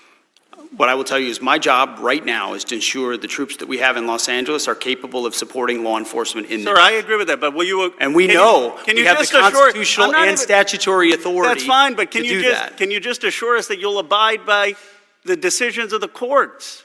We've always looked at the decisions of the courts. Well, the vice president has said that he doesn't believe that the courts should be respected in military matters. Well, this is not my lane, but we also recognize that the way in which the judiciary has expanded its powers. But can you just give a simple? Okay, let me ask you this: two simple questions. You got 30 seconds. I'm not trying to trick you. I think it would assure the American people. Because it shouldn't be Ro Khanna's view of the Constitution, and it shouldn't be Secretary Hegseth's. It should be the Supreme Court and the federal courts. Can you assure the American people on two things? You will respect any Supreme Court decision on this matter about whether the Marines are constitutional, and you will respect the district courts when they rule before the Supreme Court rules. What I can say is we should not have local judges determining foreign policy or national security policy for the country. So you're not willing to say you would respect those decisions? What I'm saying is local district judges shouldn't make foreign policy for the United States. Gentleman's time's expired. Chair now recognizes the gentleman from Mississippi, Mr. Kelly. Thank you, Secretary Hegseth and General Kane, for being here today. Under President Trump's leadership, America's restored deterrence and secured our southern border. Thanks to this renewed strength, we're seeing positive momentum in both recruiting and retention. Our adversaries are thinking twice, not just because of our advanced capabilities, but because of the courage and dedication of the men and women in uniform who defend this nation every day. Still, we face serious growing challenges. China remains a pacing threat. Deterring that threat requires more than just strategy. It requires a strong, responsive defense industrial base. That starts with the timely and adequate investments, and investment begin with a budget. We have to have a budget. Despite defense spending is the price of deterrence, and we've got to stay focused and strong. With that being said, Mr. Secretary, I've championed the Ships for America Act with Mr. Garamendi from California and Senator Young and Senator Kelly in the Senate. I know the administration is behind this. Right now, are you committed to getting this SHIPS Act and getting our maritime industry and base to where we need it to be a strong maritime nation, which means a great nation?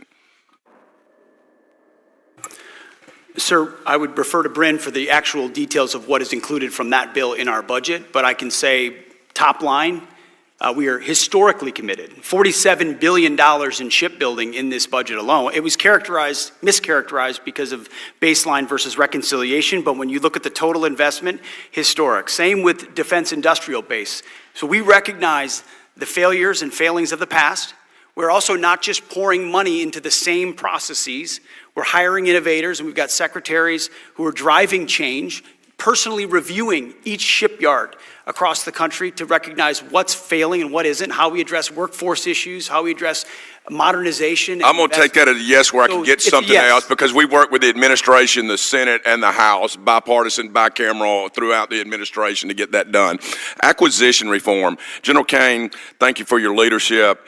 As the committee works to streamline acquisitions through the SPEED Act and give program executive officers, PEOs, more agility, I want to make sure that we're doing the right things at DOD writ large, especially when we're talking about Navy and Air Force and some of the programs that we do. Requirements cannot be shifted on a yearly basis. They at least need to stand steady through an administration. So we need requirements that are steady. We can't tell them how to build things. What we need to tell them is the capabilities we need and let industry build that. We can't always let perfect be the enemy of good. We need to keep and maintain during the acquisition process intellectual property rights so that we can repair those things ourselves, so that we can 3D print. There are so many things that we can do better that we put artificial barriers because we have a risk-averse DOD now, especially in acquisitions. And finally, we need to make sure if we say we're building 4 destroyers next year, we don't need to next year say, well, we're going to change that to 3. We have to send a steady demand signal. We have to do block buys, and we have to hold these PEOs responsible for finishing the program, or at least getting it to a point where it's in production. We cannot rotate every 2 or 3 years. Are you committed to make sure that we do everything we can to help our industrial base give the Army, Air Force, Navy, and Marines the products they need to win? Well, sir, there was a lot of goodness in the statement, and by the way, thank you for your service yourself here in the uniform for so many years. You covered a lot of ground between requirements to PEOs. One of the things that I think we, both the military and the Congress, are going to have to think through is how do we buy aligned with the technology development curve, back to your point about requirements. And what I need to try to think through with you is how do we ensure that the force of the future has the relevant and current combat capability to dominate on the battlefield. And technology is evolving so incredibly fast that we need both a requirement system, an acquisition system, leaders that understand that. And I think that's going to require some partnership between the department and the Congress to think through that, and clarity around what are we solving for. And finally, real quick, Secretary Hegseth, please have the Navy get us a shipbuilding plan that is not an option. We have not had one for the last 7 years. Please get us a 30-year shipbuilding plan, of which the first 4 years are locked in. Gentleman's time's expired. Chair, I recognize the gentleman from Massachusetts, Mr. Keating. Thank you, Mr. Chairman. I'm going to take my time to react to the testimony already given. The 3 pillars that each of the witnesses and the Secretary highlighted. Pillar number 1, restore the warrior ethos. You know, I've had the privilege in this committee to see firsthand a special window of our troops, their courage, their tenacity, their commitment. You don't have to restore the warrior ethos, sir. It's already there. We've never lost it. Pillar 2, I just want to highlight something that is a concern. Pillar 2 is the border. security issue. And among that, I'm really worried about the agreement with El Salvador that exists. I think it's very cloudy. We don't know exactly what they're getting in return for their commitment to house the hellhole prisons, in the hellhole prisons they have, people that are shipped there, transported there illegally. But there's problems with that. It violates the Constitution, number one.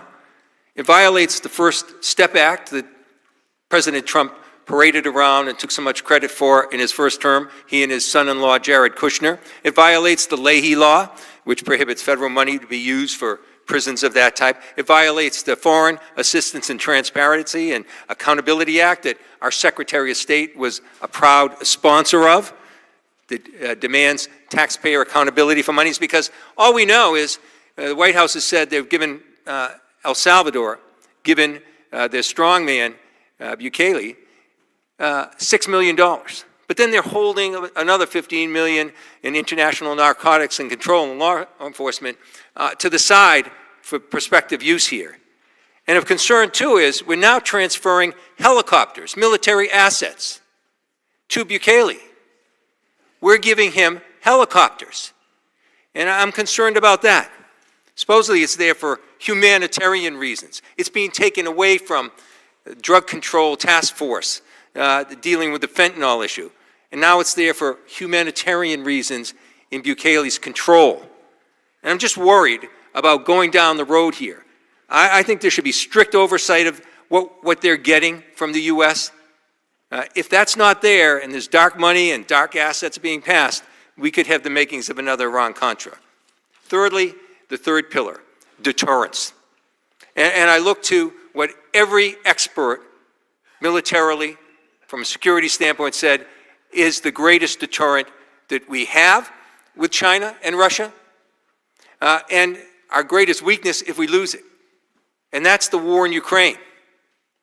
If we fail to support Ukraine, and Ukraine loses, that's a green light for China. That's just not my opinion. That's virtually every security expert. We have something China and Russia don't have. We have a coalition of 50 countries, 50 dealing together. They don't have anything near that. Yet, you've attacked that alliance. You said they're pathetic. You called them freeloaders. They have paid, and we want more money, and they're giving more money for their own defense, but they've given $199 billion towards Ukraine, more than the U.S., by the way. And they're not freeloaders when they came to our assistance at 9/11. They suffered thousands of casualties, several hundred deaths. They're young men and women, sacrificed to defend Article 5, the only time it was exercised for the United States. They're not freeloaders dealing with that. And yet today, you attacked one of them saying that now you've confirmed that the U.S. has plans in place to invade the territory of a founding member of NATO, Denmark. That's not being strong. That's not being strong. It's also chaotic. This is the chaos cabinet when it comes to Ukraine. Secretary of the Treasury, Putin is a war criminal. Trump's chief negotiator, Putin is trustworthy. He's not a bad guy. Secretary of State, Putin was a war criminal, I guess, but now he's not. He doesn't know. Trump says Ukraine was the aggressor. The Secretary of State says Russia was the aggressor. You, sir, Secretary of Defense, said Russia was the aggressor. The chair of Joint Chiefs said yesterday that Putin would even stop at Ukraine. The Trump ambassador resigned because of this policy, and I think Vice President Vance said it best. He said he doesn't care what happens to Ukraine one way or the other.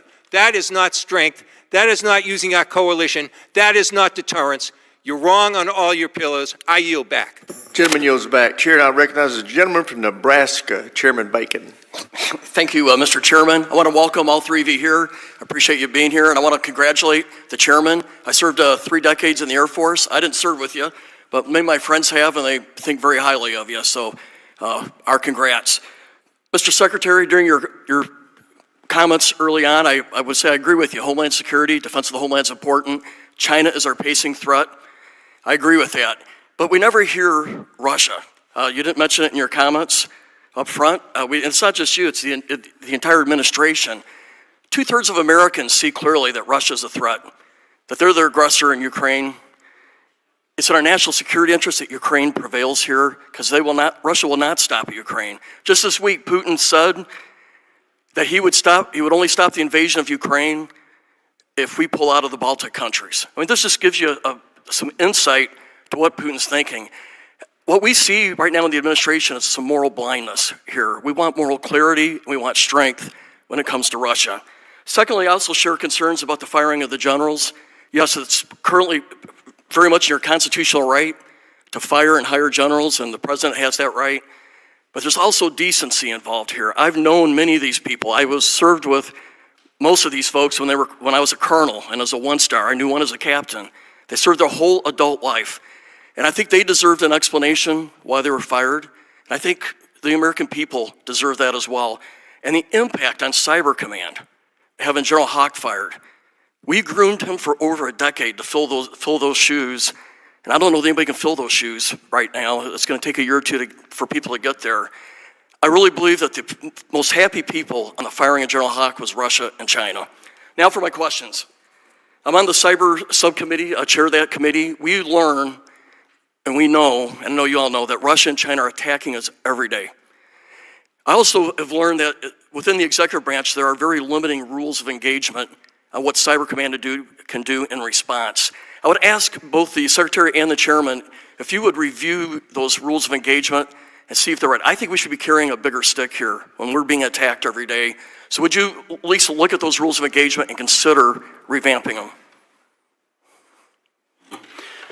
them? Sir, we do review those on a regular basis, and I would say there's been some incorrect reporting on what has or has not been done, but internally we're ensuring that anything we do on cyber offense or cyber defense is coordinated with the administration's priorities and the way in which the department views threats and how we manage them in real time. So as I mentioned, I'm the chairman of the committee, and I've talked to multiple layers. They are restricted based off of the rules of engagement. Maybe they're appropriate. I just hope we relook at them, because if China can attack our energy grid, our Wall Street grid, our hospitals, I think we should be reviewing, okay, is our responses adequate? So I just wanted to submit that for you to think about and consider. I agree China is the pacing threat. And the best way we want to prevent a war. Day one of a war with China and Taiwan is a day too late. I happen to know that we owe billions of dollars of weapons to China, or to Taiwan. We've committed to them, or they purchased them. And this is really a previous administration's fault. We're talking billions of dollars of weapons. They need sea mines now. They need Harpoon missiles, air and missile defense, things like that. I asked the previous secretary under the previous administration, what are you doing about it? He says, well, I'm studying it. He's the secretary. I just asked for you all's review and figure out who's behind, do we got to kick to start getting these weapons to Taiwan faster so we have deterrence?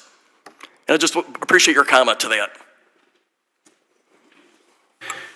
I'll defer to the chairman as well, but this is not something we're simply reviewing, it's something we are implementing in real time. I think there was a lot of talk about a shift to the Indo-Pacific in previous administrations, but the department had not put in place, not just, there was strategy changes at some level, but driving change into the institution to make decisions, prioritize, and trade-offs in your budget, in force posture, in training and exercises, in where you forward position troops and munitions. Those are the things we're actioning in real time, and I think very differently than in the past, with a realistic view of what threats could emerge in the Indo-Pacific. I defer to the chairman.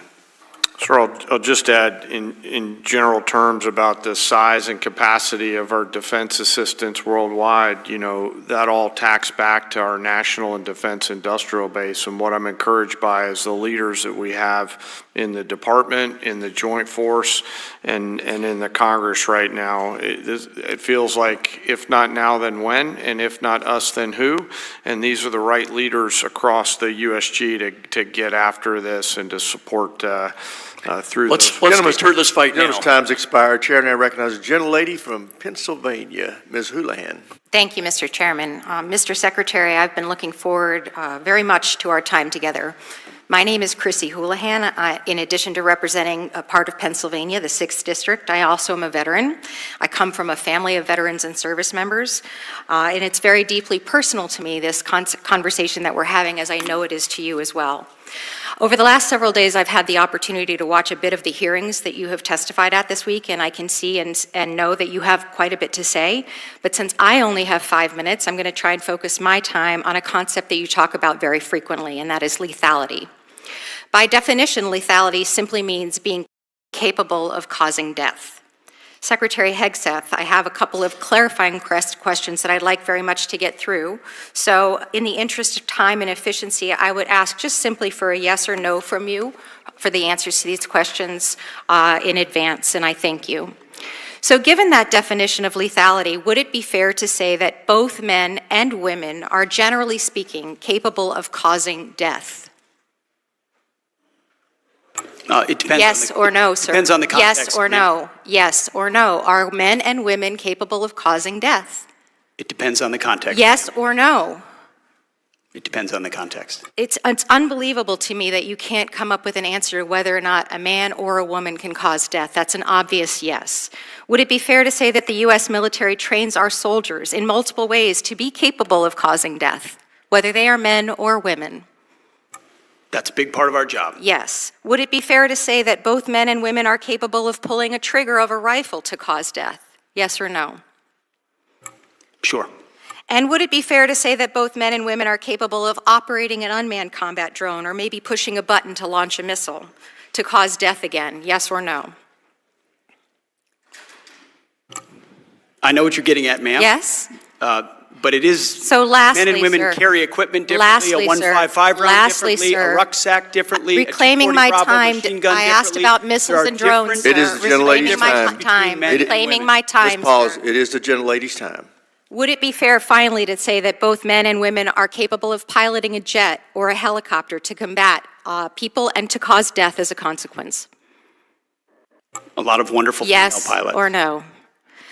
So while I agree with you that physical fitness, as you were mentioning, is a very strong and important component of lethality, the warfighter that you have written about in your books and talked about on various podcasts is but a very, very small piece of the overall lethality picture. In fact, we estimate only about 10% of our military personnel are directly involved in the kind of combat that you're referring to. Rather, 90%, that's the math, of our troops are doing other jobs that support and enable those 10%. So to put it simply, lethality cannot be measured solely by the damage that a 6'3", 225-pound Christian male with a rifle can do to the enemy anymore. Sure, I agree he's part of that solution, but it is an incomplete and at best very dangerous and very homogeneous description of that. Lethality is equal parts technical skills, tactical experience, cognitive problem solving, and physical fitness. It's not about one person, but it's about many. It's not about blue or red. It's not about liberal or conservative, Christian, Jewish, or agnostic. It's not about North and South. Here are some statements that you have said previously about women in service. This is 2024, sir, not when you were a 19-year-old. You have said that women are life givers, that dads push us to take risks, and that moms put the training wheels on our bikes, that we need moms, but not in the military. Secondly, you have said, I am straight up just saying we should not have women in combat roles. It hasn't made us more effective, and it hasn't made us more lethal. With what's left of my time, sir, I will say to you that women have served our country for 200 plus years in our militaries and in service and protection of our nation. They are watching you, what you do and what you say, and we deserve better from you. Women can and do serve with lethality today. We can and do all of the jobs that are required of us. Yes or no, do you believe military women should be in all roles in the military? Women have joined yes our or military no, sir. in record numbers under this Should women be in all roles in the military? Standards should be high and equal for yes all positions. Yes or no, sir, we agree. Should Standards, they be in all roles in the military? My job is that yes 10% or no? stays as sharp as Reclaiming my possible. time. Standards should be high and equal. Reclaiming my time, will you agree that women should be able to perform in all combat roles, assuming they meet the standards? Gentley's time's expired. It's all about standards. Before we move to the Disappointing. next witness, I would like to hearken back to my several decades ago time as a trial lawyer and remind the members, you control your questions. The witness controls his or her answers. You can ask a yes or no question, but the witness is entitled to give his or her answer the way they choose to frame it. With that, I recognize the gentleman from Texas, Dr. Jackson. Thank you, Mr. Chairman, and thank you to our witnesses for being here today. I deeply appreciate your time. Mr. Secretary, I would like to start by apologizing for some of the rude and childish behavior that was demonstrated earlier by one of my colleagues. I think I speak for several members on this committee. I apologize for that. Unfortunately, it's probably not the last bit of disrespectful grandstanding that's going to take place before this hearing is over. Mr. Secretary, under President Donald Trump's leadership, our government has been refocused on the most pressing challenges facing our nation. Instead of woke DEI and climate change programs, this administration is advancing our military readiness and lethality. As adversaries seek to challenge the United States, we must do better to equip, train, and defend this great nation. And Mr. Secretary, on behalf of the patriotic Americans in the 13th Congressional District of Texas, I want to thank you for what you're doing to reclaim our military. I think you're doing a wonderful job. Last month at SOF Week, you stressed an important and foundational SOF truth. People, not equipment, make the critical difference. Our SOF community employ a number of capabilities and special expertise that bolster our ability to deter the PRC and set conditions, if needed, that provide the United States with distinctive advantages. We ask a lot of our special operations forces more and more as each day goes by, and that's only going to continue. Crisis response remains a critical mission performed by SOCOM, and despite flat funding, this responsibility has risen as high as 200% over the last decade. Mr. Secretary, as you highlighted during SOF Week, our operators' lethal precision and timely crisis response capabilities have met these growing demands every single time. Given this significant and sustained increase in operational tempo, what can the department do to alleviate resource constraints in SOCOM's budget to ensure critical crisis response capabilities are properly funded and that our SOF operators can continue to meet the evolving global threats, both with great power competition and in the counterterrorism arena? It's a great question, sir. I appreciate it. We start by listening to those units, to those men, what they're facing, what they need, what their families need, and then resource it. Because not only have they been used more than anybody else over the last 20 years, but even in just the last 4 or 5 years, the amount of times we call on the Special Forces community, Special Operations community, has increased. So the funding needs to match that, which you'll see in this budget. The training needs to be commensurate with it. And then I think morale and standards really matter. There's a reason why we've looked at schoolhouses of some of our most elite Special Operations forces and ensured that standards have not eroded, because under the previous administration, for political reasons, in pursuit of political correctness, for other ideologies, standards were dropped, whether formally or informally, amongst certain communities, to sometimes reach quotas or sometimes for ideological perspectives. We want to ensure standards go up to the highest possible level. Anyone who can qualify meets those standards, and guess what that does for those units? It increases morale, increases unit cohesion, because they know they're as capable as they can possibly be. Thank you. General Kane, do you have anything to add to that? Sort of most of those matters are policies that my civilian leaders set and not something that the Joint Force weighs in on, as you know, and thank you for your service. Yes, sir. Thank you. And I will say that, we've had lots of discussions about this, and I know you're aware of this, but the Special Operations community is being spread extremely thin right now. And, SOCOM, JSOC, they're repeatedly and more often having to tell the geographic combatant commanders that they cannot do what they're being asked to do just because they don't have the resources or the people to do the job. So anything I can personally do, and I'm sure many others on this committee, we're willing to make sure that we can do that. And with that, Mr. Chairman, I yield back. Gentleman yields back. Chair now recognizes the gentleman from Colorado, Mr. Crow. Thank you, Mr. Chairman. Thank you, Chairman Kane, Secretary Hegseth, and Mrs. McDonald. You're doing a great job today, Mrs. McDonald. Secretary Hegseth, we have a lot of things in common. In fact, our careers started the same way. We were both infantry officers. We were both platoon leaders. We both deployed our platoons to combat in a counterinsurgency environment. There are very few better leadership training grounds than that experience, and it's that experience that I want to transport us back into time, back to Lieutenant Hegseth and Lieutenant Crow. There are a lot of things that make a leader and that make a unit effective. Would you say that unit cohesion is important? Unit cohesion amongst many is very important, yes, sir. It's an important element. And part of that is making sure that all members of your unit felt included in that team, correct? Far more important that every member of that unit felt capable to do the mission and united in that mission. But that they were included and felt part of the team as well. I wouldn't use the word inclusion, sir, but yes, they were cohering as a team, yes. And that you reduce tension and infighting and points of tension between your platoon members so that you can focus on the mission. That was a part of the regular job. Absolutely. That's why I've said that our diversity is our strength is the single dumbest phrase in military history. And words are important. Because our unity is our strength. And so unity amongst members, despite differences of backgrounds, race, whatever that is. And I agree with you on that. Together on a mission. And words, part of that is words are important and setting the tone is important, correct? When you're a leader. All aspects of leadership, mostly leading by example.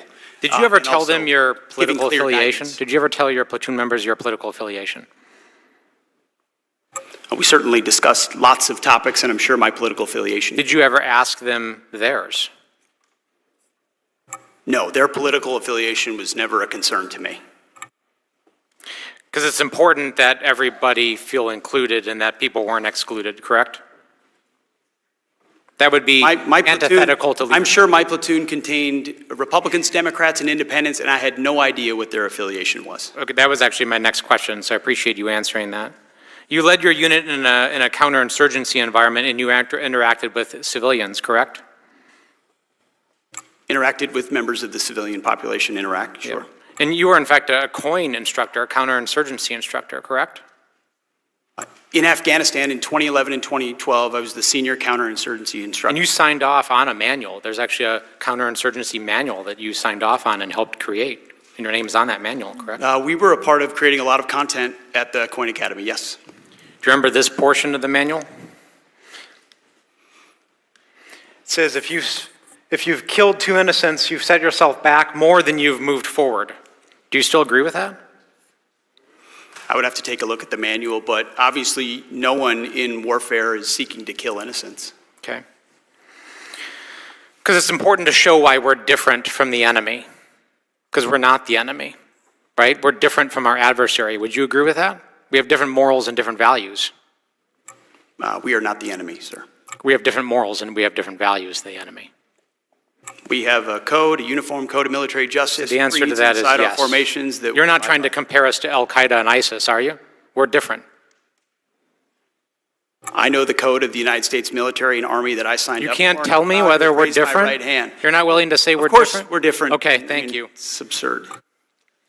That's why I'm trying to reconcile the fact that we learned many of the same lessons as platoon leaders about unit cohesion, making sure that people were included, that we didn't ask people's political affiliation, that we interacted respectfully with civilian populations, that what a leader says matters, that the tone you set matters, that we are not the enemy, that we are different from them, we lead differently, we have different morals. How can I reconcile that experience and those lessons learned from Lieutenant Hegseth to now Secretary Hegseth, where you say things like what you just saw here, making us equivalent on the same standards as our adversaries, doing the same things that ISIS and Al-Qaeda would do? How can you possibly reconcile that? I can't. And just the other day down at Fort Bragg in our beloved 82nd Airborne Division, sitting there while we politicize the military and pull our paratroopers into politics, booing elected officials, booing politicians with whom you disagree. It's antithetical to our values, and you, sir, Gentlemen, have changed. time's expired. Chair, and I recognize the gentleman from Florida, Mr. Jimenez. Thank you, Mr. Chairman. Mr. Secretary, when you say that you want the military to have standards, high standards, is that for each job classification you are going to be setting the standards that that job classification merits? Sure. So if you're looking at combat arms, you're going to have a certain set of standards there that are very important. And that anybody who meets that standard is qualified to have that job, whether it be male, female, whatever race, political affiliation, et cetera. We've made that clear from day one, that those jobs are open to anybody that can reach the standard for that particular job. It shouldn't be lowered for any reason. Fair enough, but are you, when you're setting these standards, are you going to make sure that they don't set artificial barriers for entry for anybody? In other words, if you don't want a particular race or gender, you're going to set standards that kind of, push them away? Or are you going to be fair in setting your standards? The only thing that matters in the setting of standards is the capability to do the job. Fair enough, and I think that that's all we asked for. I'm going to transition a little bit, and you're saying about peace through strength. Our doctrine is peace through strength, correct? Yes, sir. And the only way that really that works is if your enemy knows that you will use that strength. Is that correct? Yes, credible and capable matters. And would you say that if you are ambiguous about using that strength, that actually invites not peace but war? Well, I think, sir, there are certain environments where strategic ambiguity is an important thing, but for the most part, your enemy or adversary needs to know you are capable and willing to use force if necessary. Yes, Fair enough. Would you consider Russia and China to be allies? Unfortunately, especially under the previous administration, the Biden administration, policies have driven Russia and China into an even greater alliance, yes. And so would you consider that anything that benefits Russia and its aggression would also benefit China? I don't know that I would agree with every characterization of that statement, but certainly if you're benefiting folks that are on the same side, that matters. Fair enough. Now, I commend you and the Trump administration for pushing our allies, our NATO allies, into defending more of Europe. In other words, it's their responsibility. They have a bear in their backyard. They need to understand they have a bear in their backyard, and that they need to protect themselves from that bear. But if that bear gets out of hand, will the United States come to its aid? Sir, the goal of this administration is peace in Ukraine, and there's no doubt about that, and we understand I'm who the aggressor is in not that talking about scenario. Ukraine. I'm saying if the bear, okay, and we are NATO, we're a part of NATO, okay? If the bear starts getting out of hand and we're part of NATO, will the United States, fulfill its duties under NATO's obligation? Well, Article 5 is a real part of NATO. We acknowledge that, never have not. But at the same time, we have been very aggressive in reminding Europe it is responsible for its defense. No, that's not a small thing. Because the previous administration allowed. I'm not saying it's a small thing at all. Okay, I agree with it. The NATO nations need to be more involved in their own defense. I agree. They need to bear a big portion of that defense. But we're part of an alliance. But increasingly, not just a bigger part, but the lead of their defense on the continent, 80 years on after World War II. The belief of this administration is that European countries ought to be able to build credible capabilities that the bear fears and worries about, not a continual backstop reliance on the United States of America for decades and decades and decades. And that's why a 5% commitment for European countries is a huge focus for this administration that only President Trump could have achieved. Because in a world of a lot of threats, you can't just continually stay in the same posture in the same places for the same reasons of the last 80 years. So we're encouraged by the investment of I've only got a European certain amount of time. I need to put this out, okay? I believe, like when we started out this conversation, okay, that it's imperative that that bear knows that, yes, Europe needs to protect itself, but that the United States will also demonstrate peace through strength in order to keep the peace in Europe, and I yield my time back.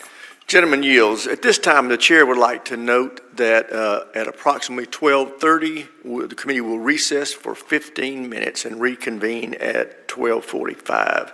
Chair now recognizes the gentleman from Maine, Mr. Golden. Thank you, Mr. Chair. Secretary Hegseth, yesterday Admiral Kilby testified before the committee about the importance of fielding DDG Flight 3 ships. The anti-air ballistic missile radar capabilities are chief among the reasons why. I'm sure you know that you could ask just about any of the U.S. flagged merchant vessels that have been attacked by the Houthis or the Americans who were protected by destroyers when Iran attacked Israel with its large-scale missile attack, why these ships are so important. So we don't have a complete budget request from your department yet, but the word on the street is that it's going to request 0 new destroyers. Of course, destroyers are well known as the backbone of any modern Navy fleet, and China is closing the gap between us and them, having doubled its destroyer fleet in the last 20 years. I'm also now hearing that the President plans to eliminate the frigate program outright. Yesterday, Senator Collins asked you about the absence of anything referencing destroyers in your FY26 spreadsheets that were delivered to Congress. You didn't really answer the question. Instead, you referenced a historic shipbuilding investment that is forthcoming. So just focusing on destroyers, there's really nothing historic about the 2 destroyers in the reconciliation bill. Just last year, Congress funded 3 new destroyers. We did 2 in FY24. We did 3 in FY23. So from my perspective, the reconciliation bill sets you up for an easy opportunity to increase the size of America's destroyer fleet. So I want to give you an opportunity to tell us what this committee could expect in the FY26 request pertaining to destroyers. I know you've been talking a lot about trade-offs, and in the short term, I would agree that maybe there's no immediate negative trade-offs there or negative effects of not requesting any destroyers, but in the midterm and long term, I think surely any gap in production of destroyers may come back to bite us. So I wanted to hear what your thinking is here. Appreciate the question, sir. We are procuring destroyers, and I would contrast the previous administration's budget, last budget effectively, which procured 5 ships. This one includes 19. I'm talking about destroyers only here. There's a plus-up of destroyers. We are reviewing the frigate program for reasons I think this committee is well aware of. Another one of those difficult decisions that we think we're in a place where we have to make them. Again, another program that was supposed to be off the shelf and reflecting something based on an existing design that was gold-plated time and time again and pushed backwards. So that is one of the things we are reviewing. But we call it historic because it's multiples of what we had before. Not all destroyers, because you've got a lot of back-end capabilities you need to invest in to be effective in the maritime space. But it does make a historic investment. You said plus up. When you say that, are you referencing the 2 destroyers in the reconciliation bill? Yes, sir. And so that would be a plus up on top of forthcoming requests for more destroyers in the FY26 budget request. I would have to, Bren, how would you break that down? Yes, sir. So our budget, as the Secretary says, 1 budget, 2 bills. So the 2 destroyers he's referencing are the 2 in the reconciliation bill. Okay, so again, does that mean that you will request additional destroyers as part of the FY26 NDAA and appropriations process, yes or no? When we built the budget, sir, the 4-month review that the Secretary referenced, we found a requirement for 2 destroyers in FY26, so the budget only requests 2 across both bills. Yeah, absolutely. The Navy's been planning to get 2 destroyers in FY26 and FY27.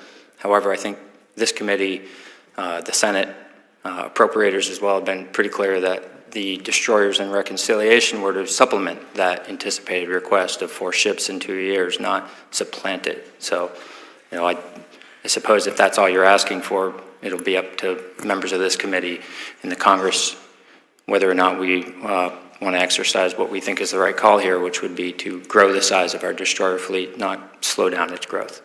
So with that, you can take the 40 seconds if you have any other comments, or I'll yield it back. Gentleman yields back. Chair now recognizes the gentleman from Texas, Mr. Luttrell. Thank you, Mr. Chairman.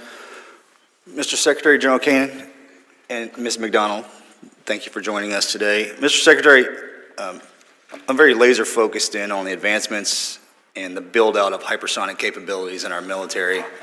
And at the classification levels, obviously in this room, and I'll always be concerned and always plan for the worst and hope for the best. But we are very far behind when it comes to our ability to build out hypersonics. The nefarious actors globally are really kind of taking advantage of that over the past 2 decades, and they're way out front. Can you give me, and you can pass this off to Mr. Kane if you like, but I'd like to hear where we are, and are we moving forward aggressively enough to outfit our arsenal? I will defer to the chairman on that, but very aggressive. Long-range fires, hypersonics are central to this FY26 budget in some creative ways as well. So I wouldn't fully agree with every characterization of what you said. We're catching up in quickly on capabilities, and that's because of things that are known and things that are unknown in hypersonics, because that's a capability that we need to have existing and need to have. Well said. Yes, sir. Need to have. General? Congressman, first, thanks for your service and the teams. Appreciate it. And a bunch of SEALs in the room here, so I'll be mindful of that. They're not as good as I was. No comments, sir. Case in point. Yes, sir. Sir, it's very much on our joint force radar. As you know, the services handle a lot of that. The Navy's all over SM-6 Block 1B, which will hit in 2029. The Air Force is working on HACM and doing operational tests on that now, and thinks that was progressing along the way. We're looking at partnering with industry to look at additional capacity and capability in the hypersonic side, but the ability to leverage that capability to cause dilemmas in those ground force commanders on the other side is key and essential, and something that we're very focused on through the services. Okay, good to hear. Mr. Secretary, I've spoken to the Secretary of Navy, Secretary of Army. I've spoken to Secretary Collins of the VA, and I'm going to completely shift gears on this with you. If I'm able to accomplish anything, and I'm putting this out for public consumption, so I'm probably going to get beat up for it, but if I can, before I leave this place, this wonderful place we call Washington, D.C., if I can make the transition from Department of Defense, our service members, into the VA space seamless and effective, I have done something amazing. Now, as a veteran yourself, I can understand, I most certainly understand, you know the complexities of what it looks like when somebody says, hey, thank you for your service, here's everything you need. The VA is that way. We lose 6,000 veterans a year to suicide. We have disability claims that are through the roof, and our veteran community is more or less lost. And I wholeheartedly believe if the DOD and the VA worked shoulder to shoulder with this, where it was almost just a drag and drop. Here's your DOD service record. VA, he or she are on the way. There we go. You have them. We're good to go. And the VA and the veteran is absolutely taken care of. That does not exist currently, and it's something that I'm working every day on. And I know you will support this. I'm probably putting words in your mouth, and I shouldn't do that, but I want you and the Secretary of the VA to, if you haven't been in the room together to talk about this, I'd love to be involved, but I want this put to bed. This is a problem that has existed for decades and decades and decades, and it shouldn't. And I think if we make this process easier, we'll decrease the amount of veteran suicides down to zero. Our veteran space will be just wholeheartedly happier, and then we can move on and focus on other things. As you know, I do agree wholeheartedly. I hope you've seen Secretary Collins and I, we looked for it. We've never seen a memorandum written together by a DOD secretary and VA secretary, which we signed together in his office at the VA. He came to see me. We talked about it. I came to see him in his office. We put out a video and a memorandum and put our staffs together to say, this is a problem we need to fix. We need to streamline that transition in real time for those who serve. So we're fully committed. Thank you, sir, and I'll reach out to your office for that point of contact so I'm not going to hover over the top of them, but I'd like to have somebody I can talk to on a weekly basis. Thank you, and I yield back, Mr. Chairman. Thank you, gentleman yields back. Chair now recognizes a gentlelady from California, Ms. Jacobs. Thank you, Mr. Chairman, and thank you to all of our witnesses for being here. Secretary Hegseth, as you probably know, today is National Women's Veterans Day, and in your confirmation hearing and in subsequent conversations, you've said, and I'm quoting you now, women in our military have and continue to make amazing contributions across all aspects of our battlefield, and that women were some of the best soldiers you served with. Do you still stand by those statements? Yes. Great. Thank you. As you probably know, I represent San Diego, the biggest military community in the country, so I meet with countless service members all the time. And with your focus on emphasis and on merit and standards, I wanted to tell you about 3 incredible women in our military. So the first woman is a major responsible for advanced collective warfighting training. Her officer evaluation report rates her as most qualified. And some of the comments included are, and I'm quoting now, "She lives the Army values and demonstrates the warrior ethos daily. She rates within the top 5% of officers I've encountered in 18 years of military service." The second woman is an aviator with a record of over 50 combat missions, including deployments to Iraq and Afghanistan. 2 quotes from her most recent fitness report in April include, quoting again, "People excel under her leadership, and she has my strongest possible recommendation for promotion." The third woman is an instructor for an Army ROTC battalion. According to her evaluation report, her overall performance was rated at far exceeds standards, and the comments include, "She is undoubtedly within the top 5% of non-commissioned officers I've worked with in my 22 years of service." Given their stellar qualifications and accomplishments and their record of surpassing standards, I assume that you agree that the Pentagon and the services should do everything they can to retain women like these, correct? I would commend the major, the aviator, and the instructor for their service. Great. I'm glad you agree, because I also believe we should be recruiting and retaining the very best and brightest in our country to serve in the military. And yet, you are actually kicking out these 3 highly qualified service members solely because of their identity. These are trans women. And you are using the very same arguments that have been used against desegregating the military or allowing women to serve or allowing gay people to serve. And in all those cases, those arguments were wrong. So I think it's clear that this is actually not about standards or, and I'm quoting you again, an equal, unwavering, gender-neutral, merit-based system, because if it were, you would be keeping these women in.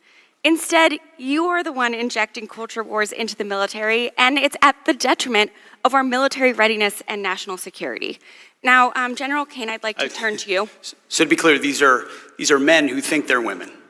These are women. I'm happy to educate you on, But these are men. on trans and so issues at another what we've time. identified is that there's mental health issues with that belief system. I'd like to turn to General are Kane detrimental now. to readiness, and that's the determination that we've made and that we stand behind. Gender dysphoria. And so you don't complications. trust your commanding officers to be able to evaluate the people under them to decide if that were true, wouldn't that show up in their fit reps? And yet these fit reps are from the last 3 months, and all of their commanding officers say that they exceed standards.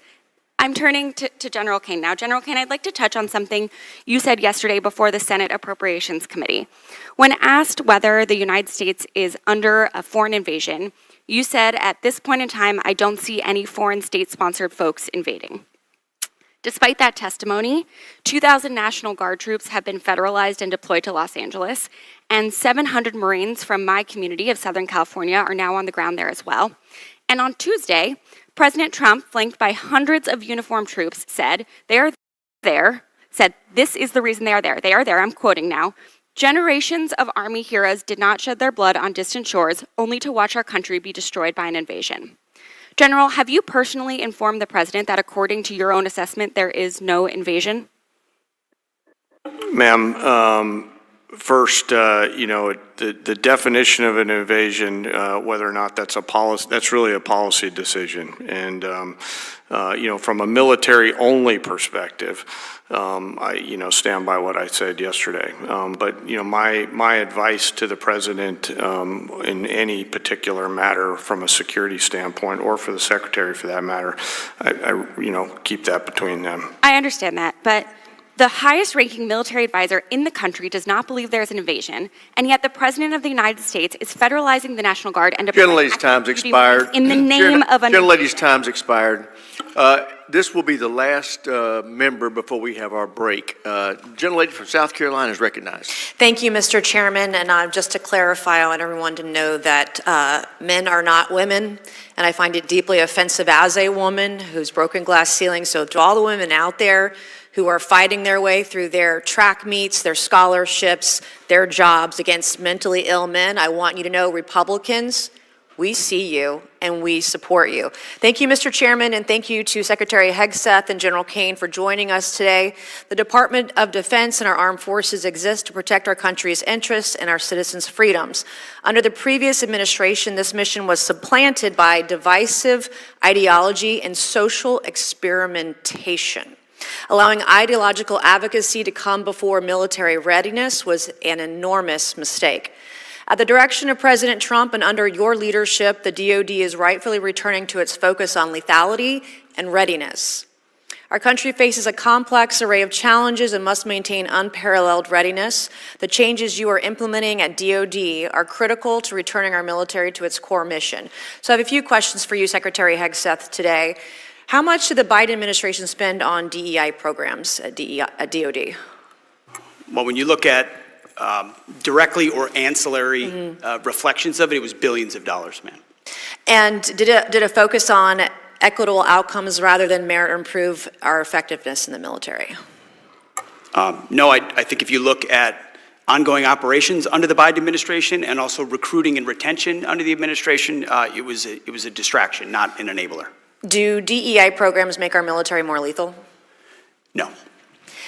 Secretary Hegseth, how much money did the Biden administration spend on the chemical and surgical mutilation of our service members under the guise of gender-affirming care?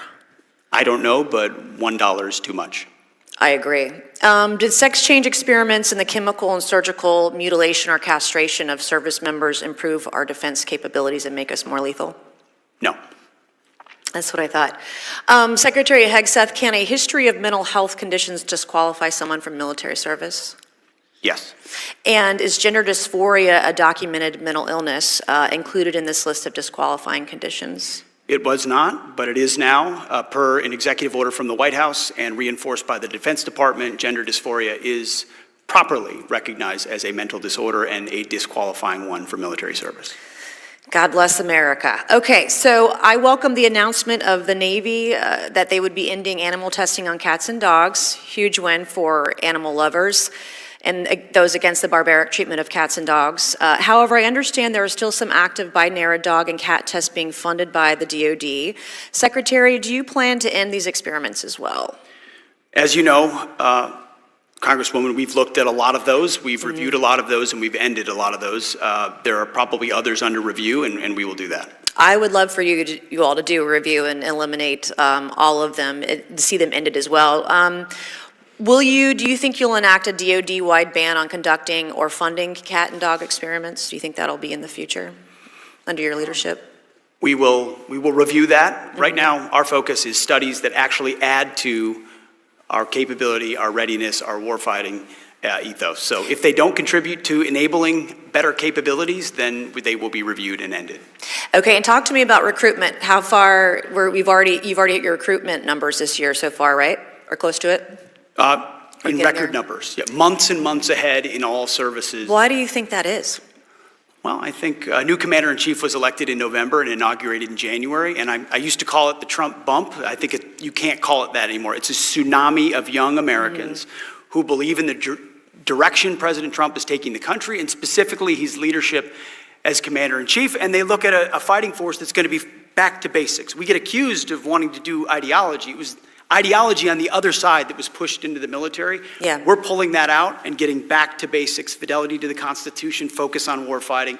Americans respond when that's the focus, and that's what we've seen. So if there's a young person watching today on C-SPAN, and I hope that there are a few, and if they're looking at, they don't know what they want to do with the rest of their life, how do they get recruited into the military? What can they go do today, right now, to come work for you? Well, the menu is large of any different services, any different jobs, and contrary to the narrative being pushed by one side, we have record number of females, minorities as well. This is not just one group of people joining the military, and we welcome all Americans who are qualified to serve our country.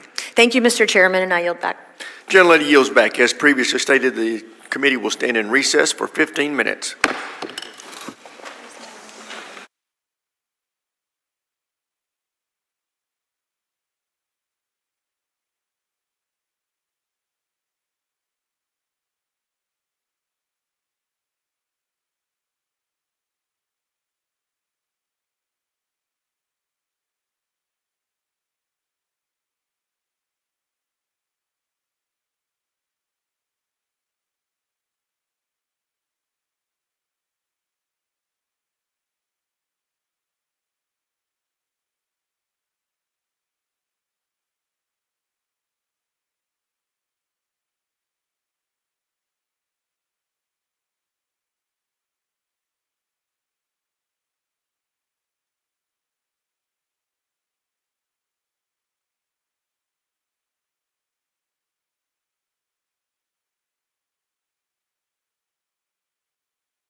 Hearing will return to order. The chair now recognizes the gentlelady from Washington, Ms. Strickland.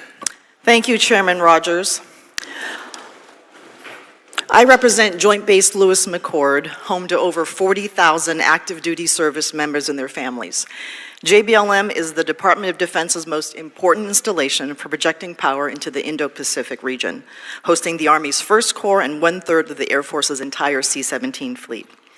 I want to start by recognizing the Army's 250th birthday. I am an Army brat myself.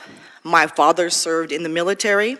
He joined the Army when it was segregated, and he continued to serve when President Truman desegregated, something that probably would have been defined as woke back then.